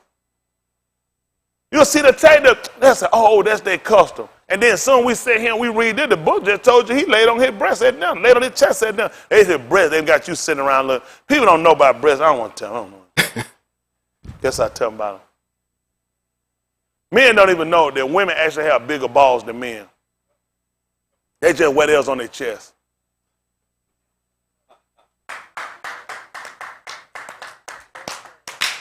Now, That was awful. all right, now y'all come back later. Y'all think that's it? Take them down. Think about it. They do. They got bigger balls than men. All right, don't worry about it. I can't teach y'all but so much. Ain't that right? They just put theirs on their chest. They still balling. All right, they like this. So one go get a shirt she can put up balling. All right, don't worry about it. Come on. No, that's good. That's good. I read enough. No, ain't nothing wrong with that. What I'm reading about that, I'm just saying, just showing you a lot of stuff I'll say we've done in the past. They stripped that from us. We used to have a caring for one another. A man had a caring for one another. Yahushua told you a man was walking. Where did he fall again? Where did he fall? Among thieves. What happened? Another man came by and picked him up and took him. Saddled him and put him on his ass, on his donkey ass, what you want to call it. White folk gave the name ass. Now ass bad, but they named it donkey ass. Now you someone kick your ass. What's the problem? I'm just going to kick your donkey. See, white people play semantic with words. They make a fool out of you. And you sit around, you argue something, you don't know what you're arguing. Because white people use things that they're convenient. But the fact that he took him to an end, poured wine into his wound. Why would he pour wine in? For him that's ready to die. That's your law. That's your instruction. That's what you're supposed to do. Then he went out his own pocket and paid the man at the end and said, whatever's lacking, when I come back, I'll pay that. He said, that's what we do. Now we see a man, damn it. Not my effing problem. He need to pull himself up like I pulled myself up. White people taught us to do that to one another. White people don't treat each other like that. White people come in with a hand up. When white people go to school, they're in the 12th grade at kindergarten. Your kid in the 12th grade, your kid read at a kindergarten level. That's what you got in common with white people. You behind. A black man with a degree, genius, still ain't gonna be shit to a ignorant ass white man. They got a white man homeless who just all on the news. A homeless man applying for a job. White police went shaved him on the street. Shaved his face for him on the street. His ass should be fired. Because he should have been working, not shaving no homeless man on no street. He should be fired.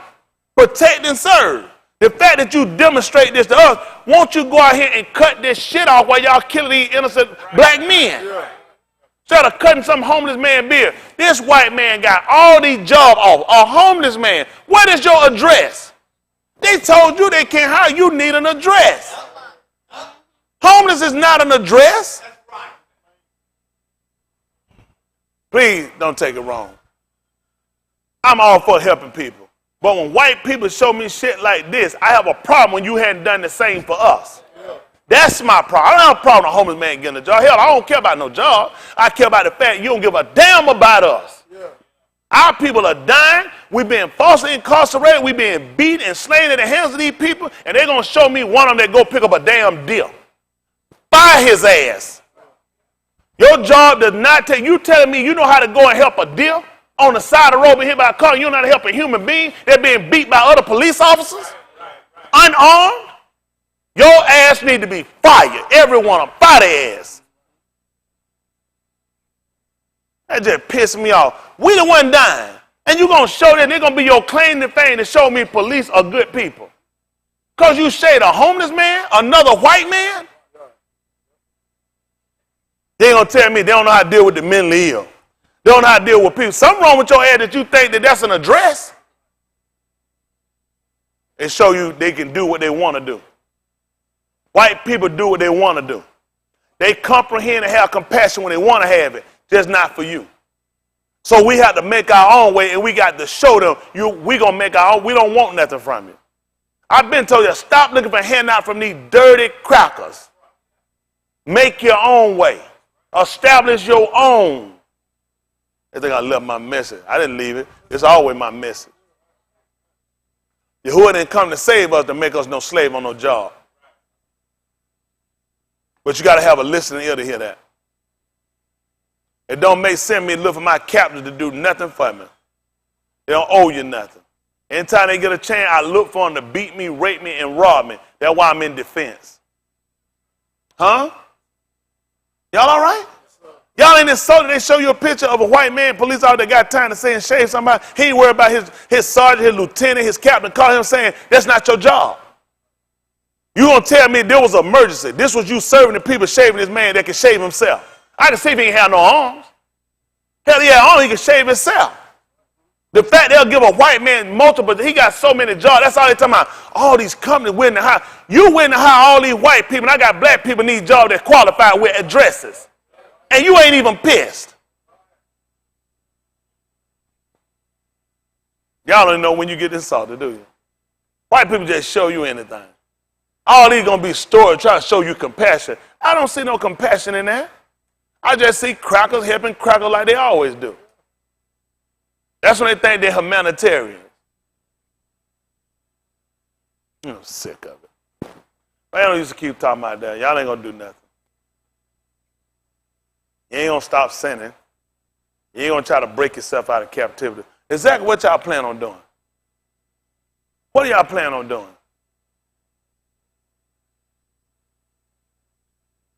What y'all plan on doing? Y'all tell me what y'all want to do. What you want to do?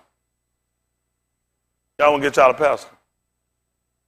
A clergy? A priest? What you want to get? A cardinal? What y'all want to do? A pope? A bishop? What do y'all want to do? Y'all don't plan on stop sinning?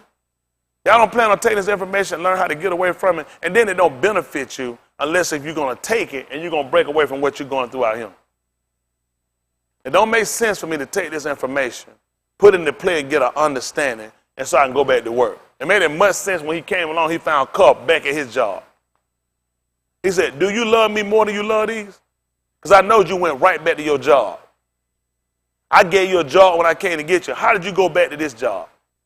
He had a problem with him going back to that job. You never found them doing no more fishing out there after you found that, do you? Huh? When they were sitting over the congregation, the 7th chapter book of Acts of the Apostles, there was a murmur about the Grecian, between the Grecian and the Yahudim women. What wound up happening? They said they wasn't going to wait no tables. They said they were going to give themselves to fasting and to prayer, didn't they? He ain't said we finna go fishing. They had to leave that occupation alone because you've been called to an occupation. When he freed up from sin, that should free you from a job. I guess I got to hit myself, huh? This is why y'all comfortable committing sin, because you don't want the responsibility of providing for yourself or letting Yahuwah be your provider. You don't want to you know why it's safe with a job? Because that's your insurance too. You get all the insurance in the world. You do know, this is what get me with y'all. I know everybody want insurance, oh shit. Biggest rip-off out here. See, the only problem we got with insurance, most of y'all really don't know nothing about insurance. The average of you really don't. You probably be offended. You don't. How many of y'all got health insurance? Good. I got it too. Whole family got it. How many of y'all, let me see your hand? Health insurance? Through marketplace, through your job, employer? Good. You have a one-time payout of $1 million. Now, you know how easy it is for you to rack up $1 million at a hospital?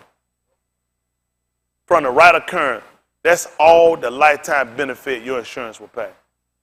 Mr. Yahuwah can put you in a hospital and let you get a charge for $1,001. Or let you get $99.99 and let you leave. Now you only can be covered up to $1. All this you put your heart into, all this you suffer for, all this you run and you make your claim to fame for, if something happen to you, you can go to the hospital. All it take is one good event and you can rack up $1 million in no time. Which means after that, what you gonna do, baby? Once you burn that $1 million up, what you gonna? That's not $1 million per occurrence. That's $1 million the time that you use it. When you reach that number, they don't have to pay. We can wash our hands of you. But that's a good thing for us because Yahuwah's supposed to be our healer. See, we don't wind up getting so embedded in with these people. Definitely embedded. You can't take us out. If you try to snatch us, you'll pull out 20 white people. We're too embedded with them. We're too embedded in the system that we ain't got no mind to break ourselves away from them.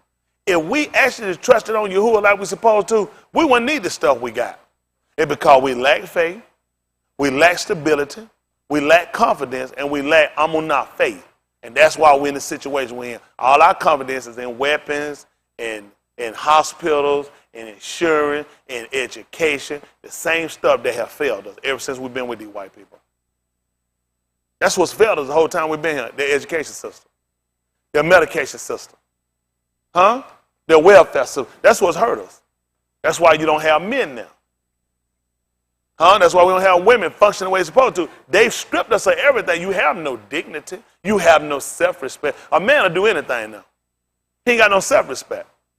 These men now, in order for them to play on a football, basketball, baseball team, or be an actor, they'll give up their behind. I got something here. I saved their life. But hole be so wide you can drive 2 tractor trailers side by side right there. I ain't even laughing about it. I know I saved them. These jokers be sitting right on national TV with a penis in their mouth. Because they got that desire to want to make it so bad. Oh, a bunch of them here sell out. Bunch of y'all will sell out if you ain't had nobody stand on you to tell you and give you no dignity. Because all the men that you know that you look up to done sold out. LeBron James, a bad player, and he homosexual.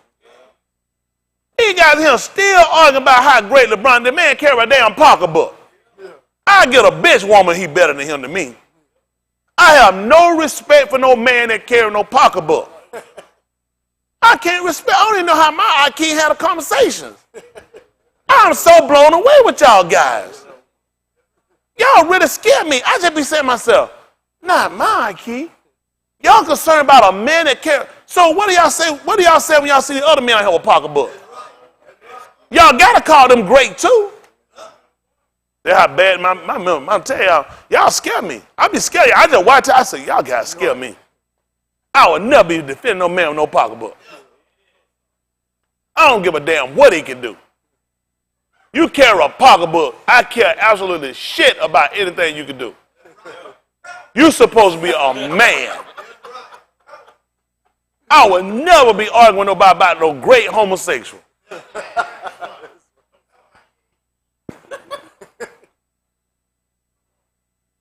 Separate the pocketbook from the man. That's how it's supposed to be. That's what Yahuwah did in the game. He separated the vagina from the man. He told her, you get it, I'm going to close his up. Right. I done had no business with a vagina in the garden when she got there. Nigga, is it a pocketbook or is it a luggage bag? Nigga, that's a pocketbook. These guys, but this is what our nation going to.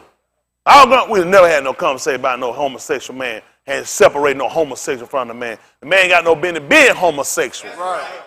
Same thing with the woman. The woman got no business being no homosexual. Well, whatever you can do, you disregard that when you take on that lifestyle. You done. That's against our people. We weren't even supposed to suffer these people to live. Let alone be rooting for their ass and buying no jersey. Hell, you might well get the pocketbook. I don't know. This is the poor world just done. I don't know what we're going to do. Man, y'all need to come old school bad. They done lost it. They done lost it.